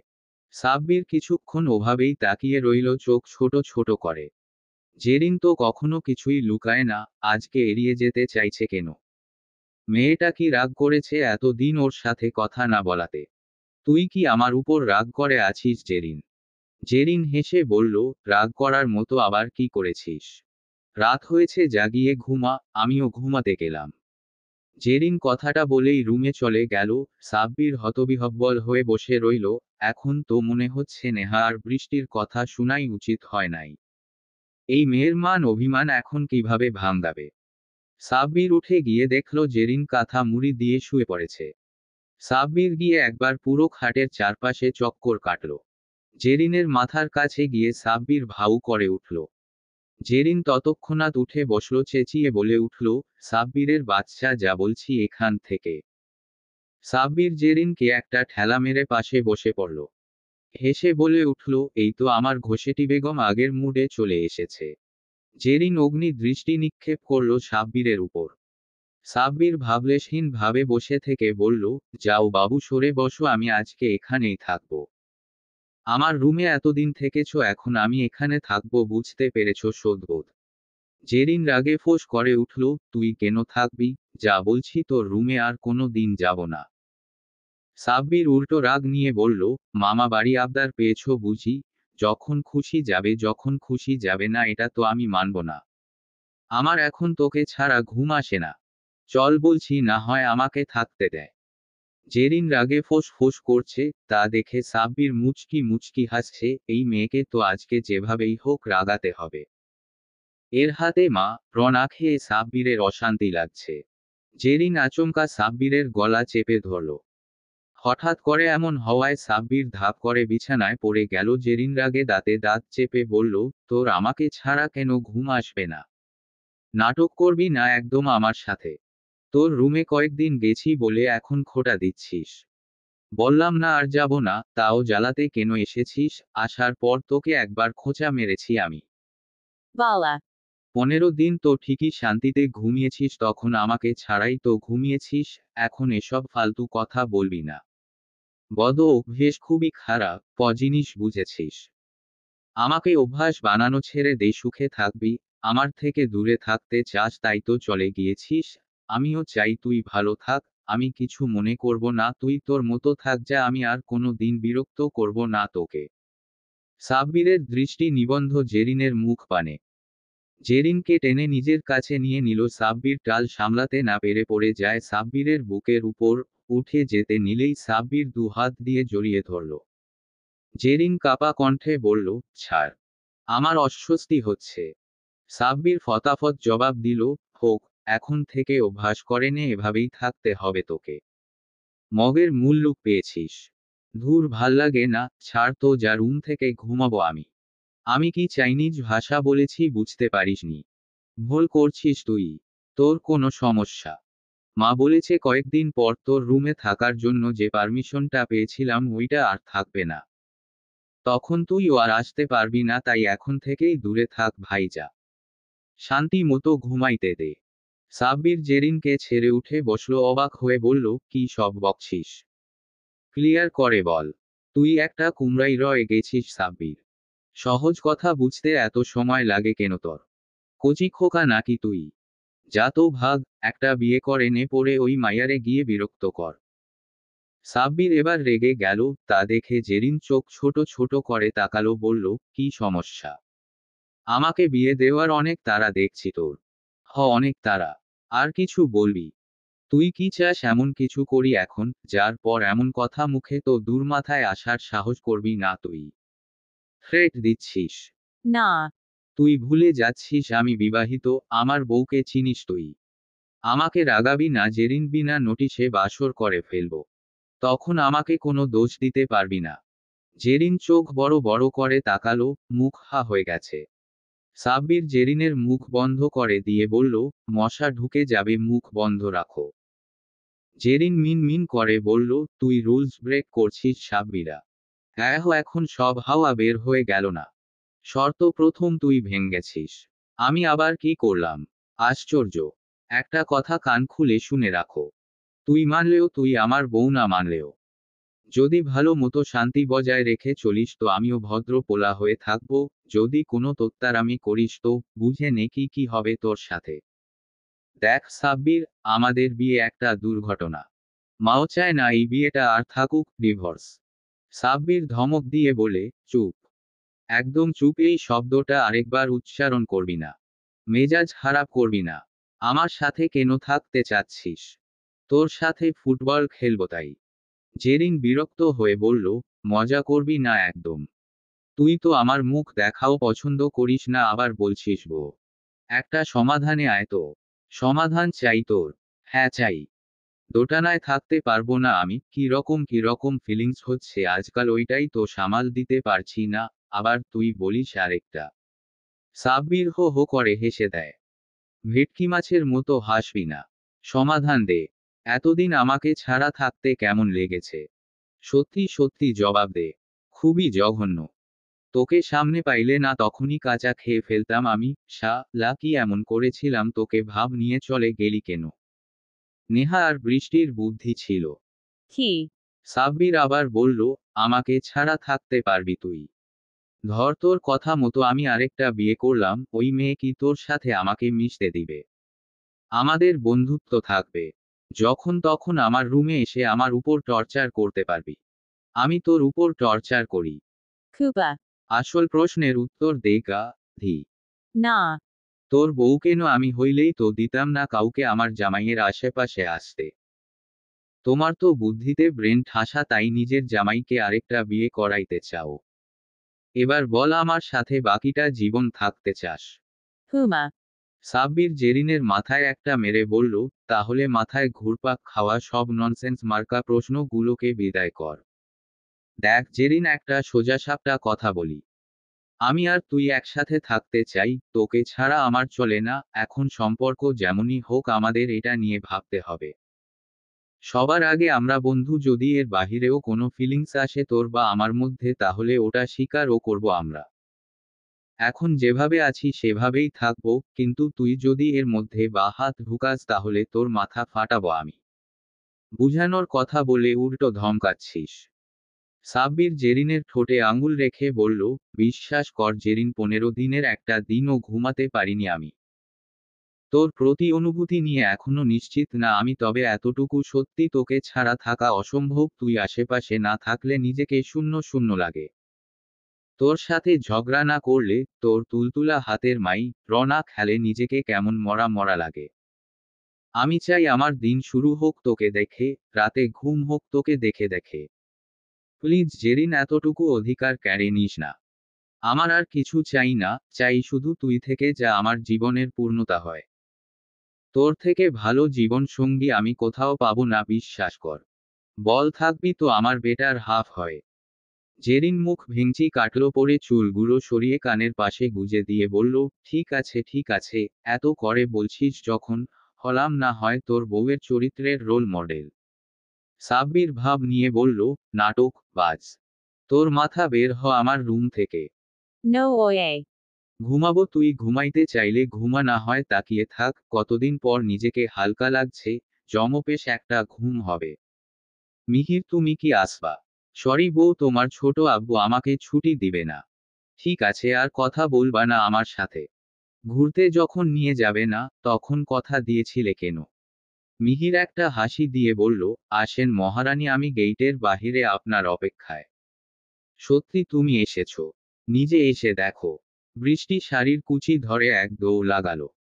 মিহির গাড়ির সামনে পকেটে হাত গুজে দাঁড়িয়ে, বৃষ্টির হাসি মুখ দেখে প্রসন্ন চিত্তে হাসল।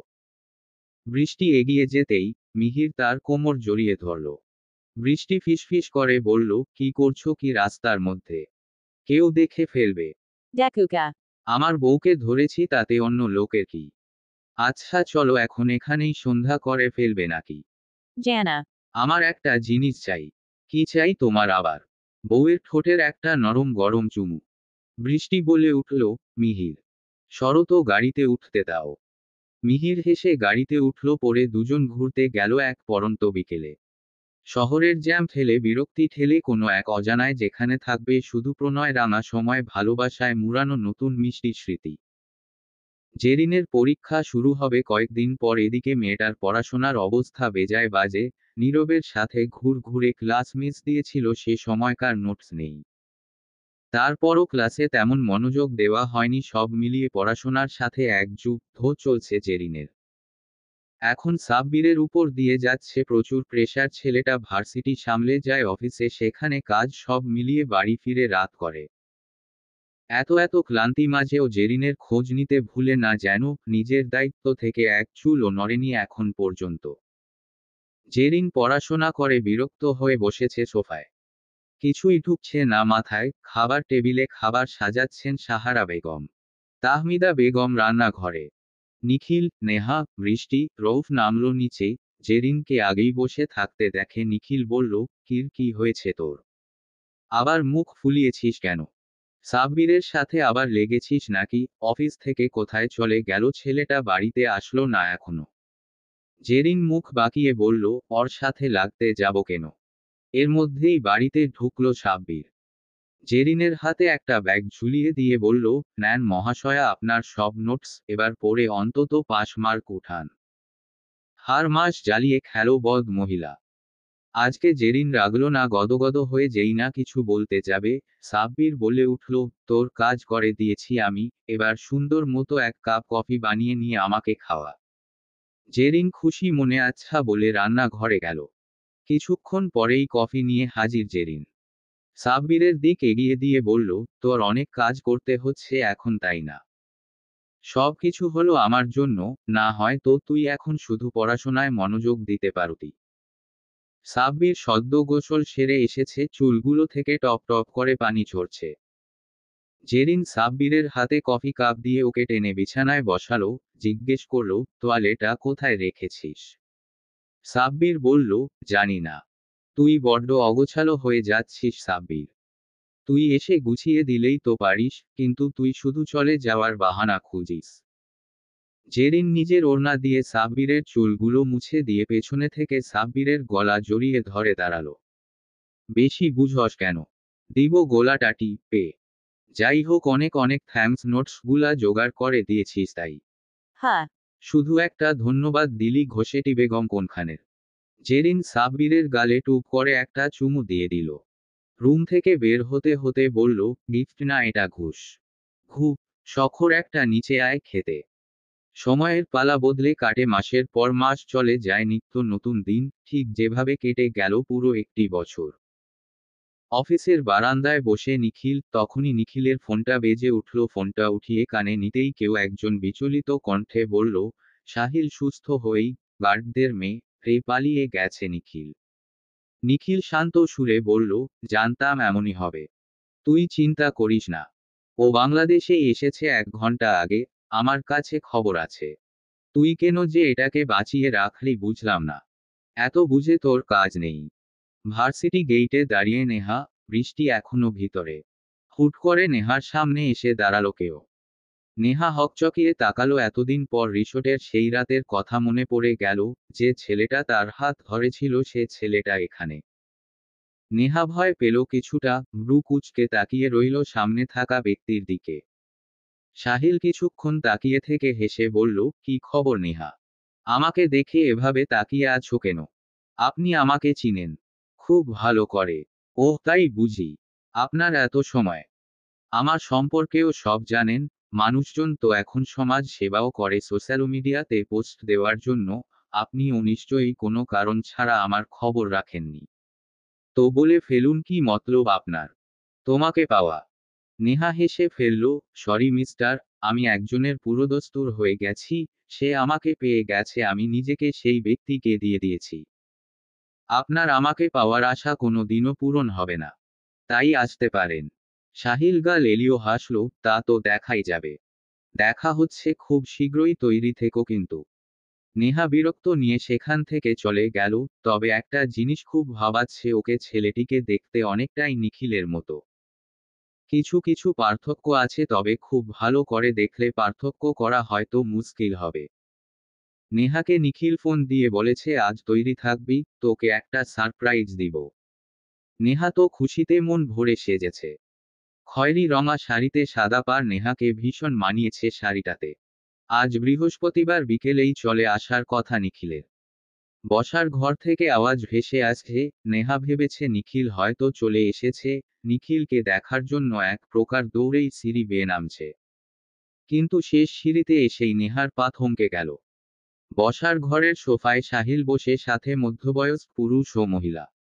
সাহিল অপলক তাকিয়ে আছে নেহার দিকে। নেহার যেন গা গুলিয়ে আসলো এরকম পরিবেশ দেখে। সোফায় বসা শাহ আলম চৌধুরী, শহীদুল চৌধুরীর মুখও থমথমে, নিখিল এখনো আসেনি। দোতলার করিডোরে বৃষ্টি, জেরিন, হামিদা বেগম, তাহমিদা বেগম, সাহারা মুখ চাওয়াচাওয়ি করলেন। সেতারা বেগম বেরিয়ে আসলো নিজের ঘর থেকে। বহু বছর পরও ইলিয়াস খানকে দেখে চিনতে ভুল করলেন না বৃদ্ধা। ইলিয়াস খান হেসে বলে উঠল, শহীদুল ভাই, আজ কোনো বিজনেসের বিষয়ে কথা না, এসেছি ছেলের বিয়ের সম্বন্ধ নিয়ে। তোমার মেয়ে নেহাকে সাহিলের বেশ পছন্দ হয়েছে। কথাটা বিস্ফোরণের মতো ঠেকল বসার ঘরে। তখনই বাড়ি আসলো মিহির, সাব্বির, নিখিল। নিখিল সাহিলকে দেখেই হেসে গিয়ে পাশে বসল, তা দেখে যেন নেহার মাথায় আগুন ধরে গেল। নেহাকে এখনো দেখেনি নিখিল। মিহির নিখিলের কানের কাছে ফিসফিস করে বলল, দেখ সিঁড়িতে নেহা। নিখিল তাকাতেই নেহা কটমট দৃষ্টিতে তাকালো, রাগে গোজগোজ করতে করতে ভিতরে চলে গেল। নিখিলের বুঝতে বাকি নেই আজ তাকে কি কি সহ্য করতে হবে। নেহার আগে গিয়ে গ্লাসটা আছাড় মেরে ভেঙে ফেলল, কানের দুলগুলো টেনে খুলে ফেলল নিচে। জেরিন, বৃষ্টি দৌড়ে গেল। নেহার আগে ফোঁস ফোঁস শব্দ করছে। বৃষ্টি গিয়ে বলল, শান্ত হ, কি করছিস? কি করছি মানে? তোর ভাই কি করলো? নিজের বউকে সাজতেন বলেছে যাতে পাত্রপক্ষের সামনে নিয়ে দাঁড় করাতে পারে। এটা নাকি সারপ্রাইজ? একবার আসুক আমার সামনে, সারপ্রাইজ ধুয়ে যদি পানি না খাওয়াচ্ছি তো আমার নাম নেহা না। জেরিন বলে উঠল, পাখি আমার ভালো এভাবে রাগে না। ভাইয়াকে বকে দিব পরে। দুজন মিলে বুঝো দিতে থাকলো নেহাকে। নিখিল আসতেই শহীদুল চৌধুরী হেসে বলল, ইলিয়াস ভাই, বড্ড দেরি করে ফেললেন যে, আমার মেয়ে নেহা তো বিবাহিত। এই যে নিখিল আমার একমাত্র মেয়ের জামাই, 2 বছর আগেই তো ওদের বিয়ে হয়েছে পারিবারিকভাবে। মেয়ে ছোট তাই কাউকে জানাইনি আমরা, সামনের মাসেই তো ওদের রিসিপশন। কয়েকদিনের ভিতরই তো সবাইকে জানাতাম। সাহিল যেন রেগে ফেটে পড়ছে। নিখিল মেহমেদ চৌধুরী এভাবে হাটে হাড়ি ভেঙে দিল। কিছুতেই মানতে পারছে না সে, এমনকি বিজনেস ক্ষেত্রে সবচেয়ে বড় ডিলটাও ওরা পেয়েছে। পরপর 2টা হার যেন মানতে পারছে না কিছুতেই না। Bao Jana. আমার কথাটা শোনো প্লিজ। আমি জানতাম না সাহিল আসবে। নেহা যেন এই কথায় আরো বেশি বিরক্ত হলো। মেজাজ এমনিতেই তার তুঙ্গে, তার উপর নিখিল আবার ন্যাকা সাজছে। রাগে হিসহিসিয়ে বলল, সারপ্রাইজের নাম করে নিজের বউকে নিলামে তুলছিলেন আপনি। আমাকে এখন আর ভালো লাগে না। যার জন্য অন্য পুরুষকে দিয়ে দিতে চাচ্ছেন। নিখিল রাগ ভাঙ্গাতে এসে নিজে এখন রেগে গেল, চেঁচিয়ে বলে উঠল, নেহা, মুখে যা আসবে তাই বলবি এখন।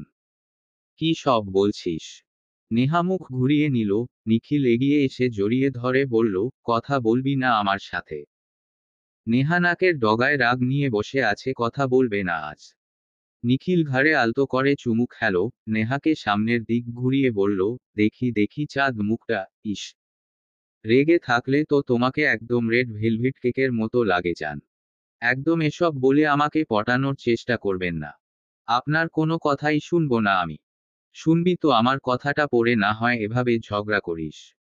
নেহা নিখিলের কলার চেপে ধরে বলল, আমি ঝগড়া করি তাই না?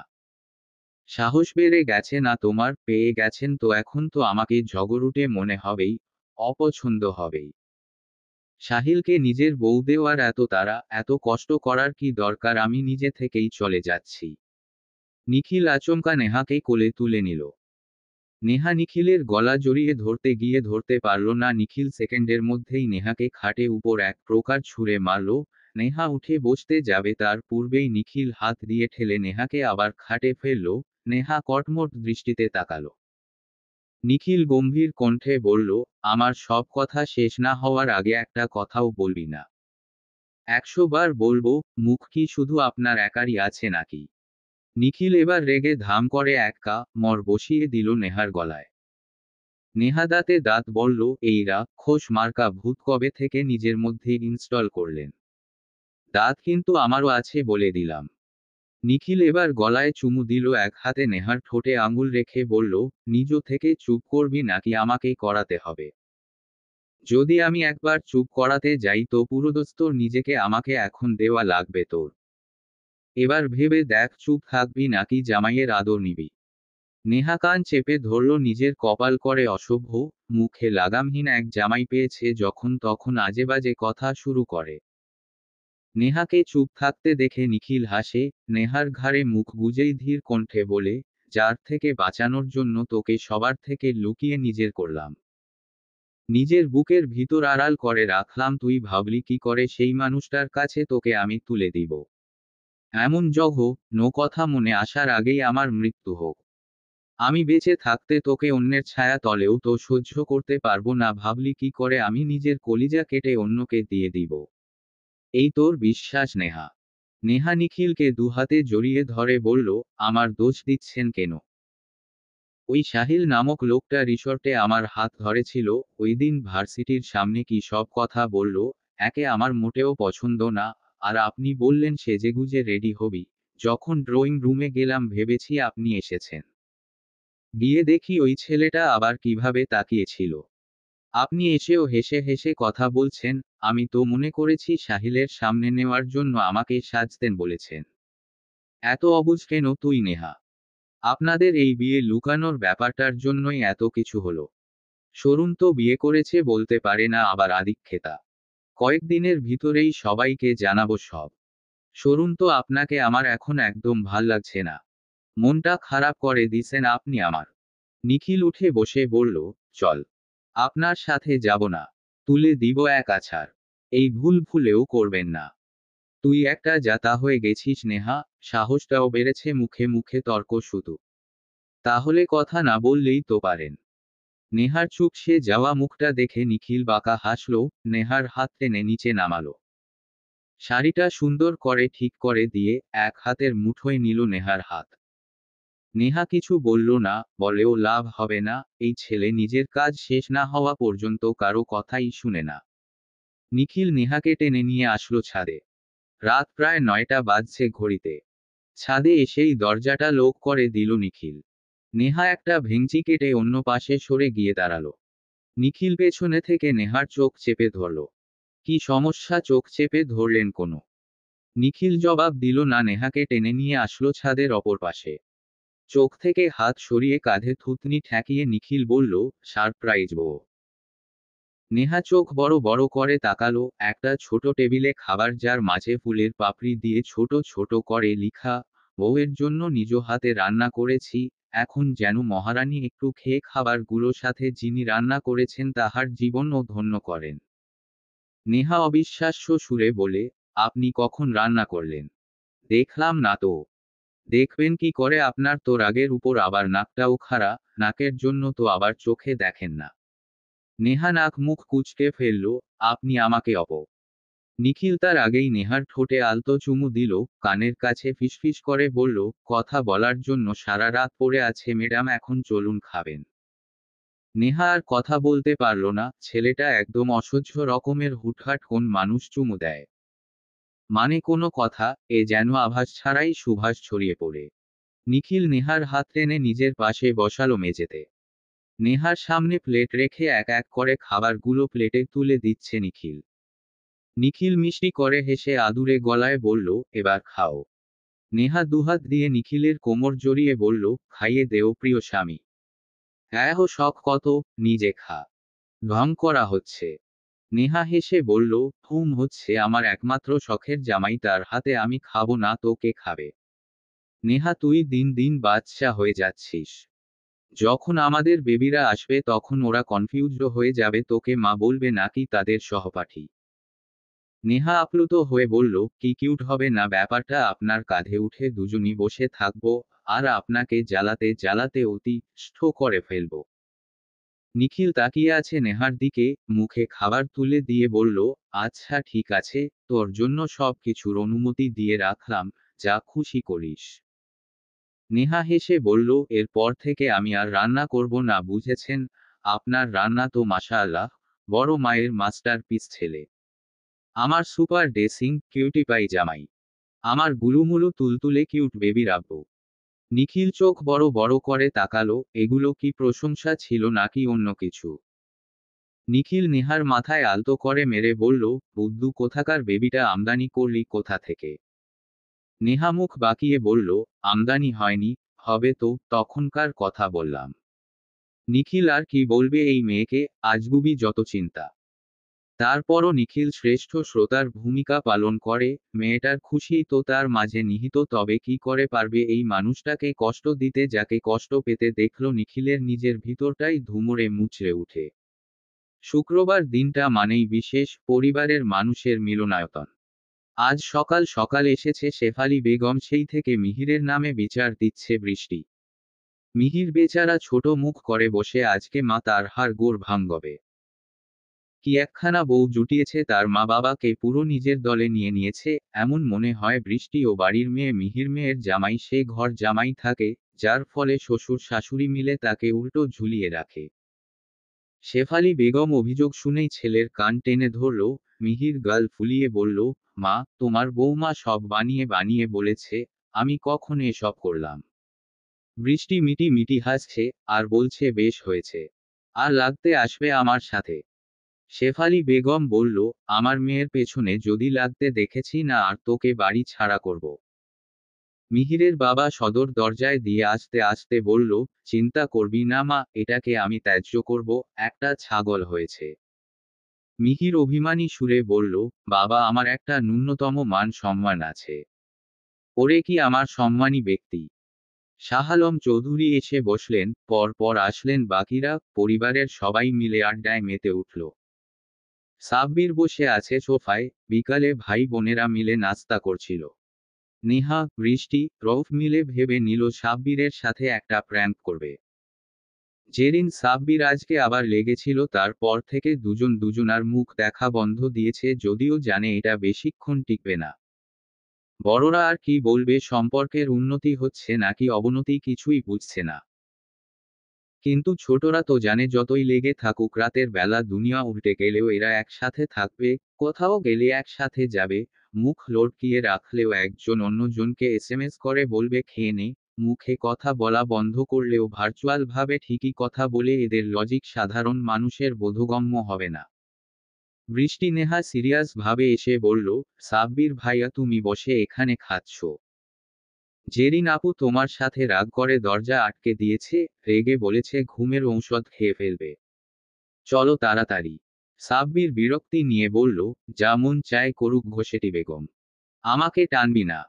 রৌফ বলে উঠল, ভাইয়া বিশ্বাস করছো না কেন? যদি আপুর সত্যি সত্যি কিছু হয়ে যায়? হামিদা বেগম, সাহারা বেগম, তাহমিদা বেগম ছুটে আসলেন। নেহা, বৃষ্টি, রৌফ মিলে মুখ চাওয়াচাওয়ি করল, কিন্তু এই মুহূর্তে তো প্ল্যানটা বাদ দেওয়া যাবে না। হুট করে উপর থেকে কিছু পড়ার শব্দ হলো। সাব্বিরের হাত থেকে খাবার পড়ে গেল। এতক্ষণ সে চুপচাপ থাকলেও এবার তার ভিতরে অস্থিরতা শুরু হয়েছে। সাব্বির বলে উঠল, আমার একটা মাত্র বউ। এক দৌড় লাগালো, 11 ধাপের সিঁড়ি সে 3 লাফে পার করেছে। নেহা বৃষ্টি ঠোঁট চেপে হাসছে, সাব্বিরের পেছনে পেছনে ছুট লাগালো বাকিরা। দরজা বন্ধ দেখে যেন আরো পাগল প্রায় অবস্থা হলো সাব্বিরের। জোরে জোরে ধাক্কা দিতে লাগলো। জেরিন দরজা খোল বলছি, কি হয়েছে তোর, প্লিজ দরজা খোল, আমাকে দরকার পড়লে একদিন টানা মারিস, তাও নিজের কিছু করিস না। দরজাটা খোল, না হয় ভেঙ্গে ফেলবো আমি। জেরিন সবে বিছানায় শুয়েছিল, চোখটা লাগতে না লাগতেই সাব্বিরের কণ্ঠে শুনে বেজায় বিরক্ত হলো। ওড়নাটা গায়ে চাপিয়ে এসে দরজা খুলে যেই না কিছু করা কথা শোনাবে ভাবল সাব্বির, এসে আষ্টেপৃষ্ঠে জড়িয়ে ধরল জেরিনকে। বেচারি জেরিন কিছুই যেন বুঝে উঠতে পারল না। হঠাৎ এসে সাব্বির জড়িয়ে ধরায় দুকদম পিছিয়ে গেল। দরজার বাহিরে এসে ততক্ষণে দাঁড়ালো বাকিরা। সাব্বির জেরিনের মুখ হাত চেক করে বলল, তুই ঠিক আছিস তো? কি করছিলি এসব? আমার উপর রাগ করে ঘুমের ঔষধ খাবি, এটা কিভাবে চিন্তা করলি তুই? তুই জানিস না তুই ছাড়া আমি এতিম। জেরিন হা হয়ে তাকিয়ে কি সব বলছে এ ছেলে। জেরিন বলে উঠল, কি বলছ এগুলা? বাবা মা ছাড়া মানুষ এতিম হয়, তুই কেন হবি? তুই বুঝবি না আমি হই। সাব্বির পারলে এবার কেঁদে দেয়। জেরিন নেহা বৃষ্টি দরজায় দাঁড়িয়ে দাঁত কেলিয়ে হাসতে দেখে চোখের ইশারায় জিজ্ঞেস করল কি হয়েছে। ওরা কিছু বলল না। সাব্বির এক অবিশ্বাস্য কাণ্ড ঘটিয়ে বসল, জেরিনের মুখ জুড়ে অগণিত চুমু দিতে লাগল। সাহারা বেগম খেকিয়ে উঠে বলল, এই ছাগল আমরা তো এখানে আছে। সাব্বির ভেবেছে নেহা বৃষ্টি, তাই বলল, তোরা চোখ বন্ধ রাখো। নেহা বৃষ্টি এবার হো হো করে হেসে বলল, আমরা না তে বড় মা, মেজো মা আর তোমার ছোট মা। জেরিন তবদা খেয়ে গেছে, এই ছেলেরে জিন ভূতে আছর করলো নাকি, কি শুরু করেছে তার উপর মায়েদের সামনে লজ্জায় হাঁস ফাঁস করে উঠল। সাব্বির মাথা চুলকে মিনমিন করে বলল, তুই লজ্জা পাচ্ছিস কেন ঘোষেটি বেগম বেগম, শুধু তো কয়েকটা চুমুই দিয়েছি। জেরিন এক ছুটে বারান্দায় পালালো। এই বাড়ি ভর্তি সব গুলার মাথায় সিট আছে, কখন কি করে কি বলে হু স নেই। 3 মা কখনোই বিদায় নিয়েছে, ছোটদের দুষ্টুমিতে নিজেরা ফেঁসে গিয়ে লজ্জায় পড়তে হলো। বৃষ্টি নেহা বলে উঠল, ভাইয়াকে জানি বলেছিল ধুর এসব ঘোষেটি বেগমকে কে ভালোবাসতে যাবে। আমার রুচিতে ভাটা পড়েনি, এখন তো দেখলাম মানুষজন লোক সম্মুখে চুমু টুমুও দেয়। জেরিন তো বারান্দা থেকে বোমা হয়ে বের হয়েছে। এসেই বলে উঠল, সাব্বিরা তুই এসব কি করলি? সরি ঘোষেটি বেগম, আমি ফিলিং সামথিং। রৌফ বলে উঠল, ছি ছি ব্রো, তুমি ইংরেজিতে পাশ কেমনে করছিলা? সাব্বির চোখ মুখ কুঁচকে বলল, চুপ থাক তো বিদ্যাসাগর। জেরিন হতাশ কণ্ঠে বলল, সাব্বির ভাই আমার, এসব লাল পানি খাইয়া বেহু হওয়া লোকের মতো কি সব সামথিং শুরু করলি? এসব বন্ধ কর আর নাটক করিস না তোরা আমার সাথে। সাব্বির মাথায় হাত দিয়ে বলল, ঘোষেটি বেগম, আমি তোর বাচ্চার বাপ হতে চেয়েছিলাম, আর তুই কিনা মামা বানাইয়া দিলি। এ কেমন বিচার তোর? এবার না হেসে পারল না জেরিন। হাসতে হাসতে বলল, শালা এখনো নিজেই ডায়পার পরে ঘুরে আবার আসছে বাচ্চার বাপ হতে। সাব্বির চেঁচিয়ে বলে উঠল, নাউজুবিল্লাহ। তুই আমার বন্ধু মানুষ হয়ে সবগুলা পিচ্ছির সামনে আমার ইজ্জতের ফালুদা বানাইয়া দিলি, তোর সাথে আর কথা নাই। নেহা বৃষ্টি বেরিয়ে গিয়ে বলল, তোমরা যা খুশি করো, আমরা গেলাম। ওরা বের হতেই জেরিন দরজা চাপিয়ে কোমরে হাত রেখে বলল, ওরা না হয় মজা করছিল, তুই কি থেকে কি করলি? সাব্বির জেরিনকে একটানে নিজের কোলে বসিয়ে বলল, তোর কাছে মজা মনে হয়, আমার তো জান বেরিয়ে যাওয়ার উপক্রম হয়েছিল। মনে হচ্ছিল এই বুঝি তোকে হারিয়ে ফেললাম। তোকে হারিয়ে ফেললে আমি নিঃস্ব হয়ে যাব নিঃসন্দেহে। জেরিনের শান্ত চাহনি, ছেলেটা সবকিছুর কেমন সহজ সরল স্বীকারোক্তি দিয়ে দেয়। জেরিন মাঝে মধ্যে ভাবে সে কতটা কপাল করে এমন জীবনসঙ্গী পেয়েছে। হয়তো সম্পর্কটা এখনো পরিপূর্ণ হয়নি তাদের, তাতে কি, সব কিছুরই নির্দিষ্ট সময়সীমা আছে, যা যখন আসার আসবে। ওদের মধ্যেকার যে সুদৃঢ় বন্ধন আছে, একে অপরের প্রতি বিশ্বাস আছে, সম্মান আছে, তা দিয়েই হয়তো যুগের পর যুগ কাটিয়ে দেওয়া যাবে। সাব্বির জেরিনের হাত আঁকড়ে ধরে বলল, একটা কথা বলবো তোকে এখন, একদম ঢ্যাঁড়স মার্কা রিয়েকশন দিবি না, আগে ভাগে বলে দিচ্ছি। জেরিন মিটি মিটি হেসে বলল, প্রপোজ করবি তাই তো। তুই জানলি কি করে? তোর মতো হাদা যে বিগত 2 সপ্তাহ ধরে বলার চেষ্টা করছে সেটা যদি আমি বুঝতেই না পারি তো কিভাবে হবে? তোকে খুব ভালো করে চিনি আমি, বুঝলি? তাহলে অ্যাকসেপ্ট কর। প্রপোজাল দিলি কখন? শর্ত সামনে থেকে তোর ফিলিংস তোর পকেটে রাখো। এটা একদম ঠিক না ঘোষেটি বেগম, আমরা প্রমিজ করেছিলাম, আমাদের মধ্যে যখন সেটা তোর হোক বা আমার যারই আগে অনুভূতি আসবে সেই বলবে, কিন্তু তুই তো বলবি না বলে পণ করেছিস তাই আমি বলছি। তোর প্রতি আমার কোনো ফিলিংস নাই যা ভাগ। Sati. জেরিন মুচকি মুচকি হাসল। সাব্বির বলে উঠল, একটা চাটি মেরে তোর হাড়ির মতো মাথাটা ফাটিয়ে দিব বদ মহিলা। তোমার ভালোবাসা লাগবে না আমারটা দিয়েই হবে।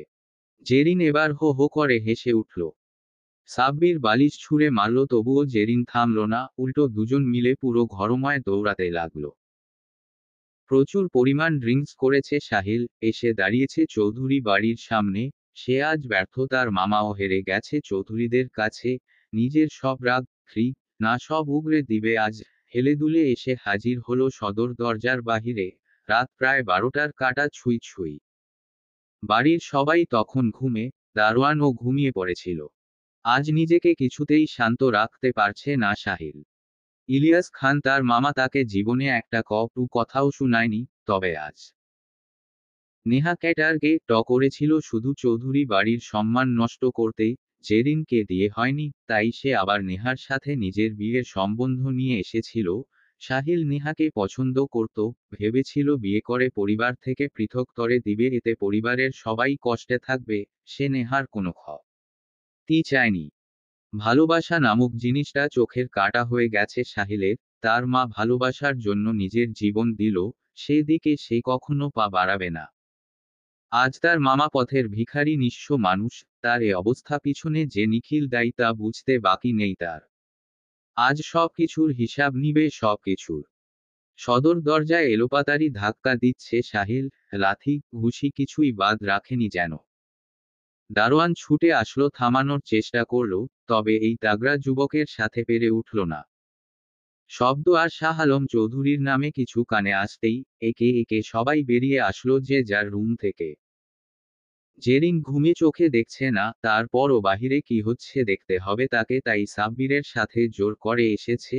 তবে নিচে এসেও সাব্বিরের হাত জড়িয়ে ধরে মাথা ঠেকিয়ে ঘুমাচ্ছে।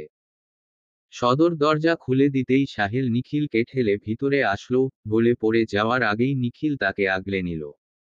আশেপাশে নিকট প্রতিবেশী বলতে মিহিররা। মিহিরের বাবা মা সহ মিহির রাতে এসে হাজির। সাহিল প্রলাপ বকছে। যা শুনে সবার মুখ হা হয়ে গেল। শাহ আলম চৌধুরী যেন আকাশ থেকে পড়লেন। ওই শাহ আলম, তুই একটা খারাপ লোক, তোর জন্য আমি বাবা মায়ের ভালোবাসা থেকে বঞ্চিত। তোর জন্য আমার মা না ফেরার দেশে চলে গেছে। তুই তাকে বিয়ে করে যথাযথ সম্মান দেশনি, আমাকে সন্তান হিসেবে মেনে নিলি না, কি দোষ ছিল আমার মায়ের? কেন তোমাকে ভালোবাসাটাই কি আমার মায়ের অপরাধ ছিল? বলছো না কেন? ওই শাহ আলম বলছেন না কেন আপনি? আপনি তো সুখে আছেন কেন? আমার শৈশব কৈশোর আজ অবধি পুরোটা জীবন এভাবে ধ্বংস করে দিয়েছেন। Valyuna. আমি জানতে চাই, শুনতে চাই আমার অপরাধ কি? কেন আমার জীবনটা স্বাভাবিক হলো না? কেন আজ আমি এত অবহেলিত? হামিদা বেগম স্বামীর পানে চাইলেন, তিনি স্বামীকে অবিশ্বাস করেনি, তবে অভিমান জমল মনে। কেন এই ছেলেটি বা তার সম্পর্কে কিছু বলল না? ঘটনাটা অন্য হতে পারে, জানার তো অধিকার ছিল হামিদা বেগমের। তিনি বসার ঘর ছাড়লেন। সেতারা বেগম মাথায় হাত দিয়ে বসলেন। ওই অপা মেয়েটা নিজে তো মরল, কার না কার ঘাড়ের বোঝা তার ছেলের নাম করে রেখে গেল। এবার বড় বউটাকে কিভাবে সামলাবেন? তারা সবাই তো এই নির্মম সত্যির চাক্ষুষ প্রমাণ, কিন্তু এদের কি করে বিশ্বাস করাবেন? কোনটা ভুল আর কোনটা সঠিক কোনো প্রমাণই তো নেই তাদের কাছে। জেরিনের ঘুম তো ছুটলই, সে আকস্মিক ঘটনায় কথা বলতে ভুলে গেছে। বাকিদেরও একই অবস্থা। সাহিল বক বক করতে করতে জ্ঞান হারালো। নিখিল মিহির সাব্বিরকে ডেকে বলল, গেস্ট রুমে নিয়ে যেতে সাহিলকে। সেতারা বেগম তেতে উঠল, এসব আবর্জনাকে বাহিরে ফেলে দিয়ে আয় দাদু ভাই, কেন পদ ঘরে তুলছিস? নিখিল সেতারা বেগমের কথায় কান দিল না। সে ছুটল নিজের মায়ের ঘরের দিকে। কিছুক্ষণ পর নিখিলের সাথে বেরিয়ে আসলো হামিদা বেগম। কি থেকে কি হলো কেউই কিছু বলল না। হামিদা বেগম দৌড়ে ঢুকলেন গেস্ট রুমে। সাহিলের দিকে তাকিয়ে কেঁদে উঠলেন তিনি। নিখিলকে জড়িয়ে ধরে বলল, বল না নিখিল, ও সত্যি আমার সন্তান, আমার কলিজার টুকরা। সাহিলের কাছে গিয়ে তার মুখে হাত বুলিয়ে হামিদা বেগম বলে উঠল, এত দেরি করলি কেন বাবা, এই মায়ের কাছে আসতে? কত হতভাগ্য মা, আমি তোকে জন্ম দিয়েও দেখার সৌভাগ্য হলো না, ছোট থাকতে কোলে নিতে পারলাম না, ফিরলি তো মায়ের বুকে, কিন্তু সময় নিয়ে নিলি প্রায় 28টা বছর। Caleb. গল্প প্রণয়ের সুর, সপ্তম পর্ব। কলমে মহুয়া আমরিন বিন্দু।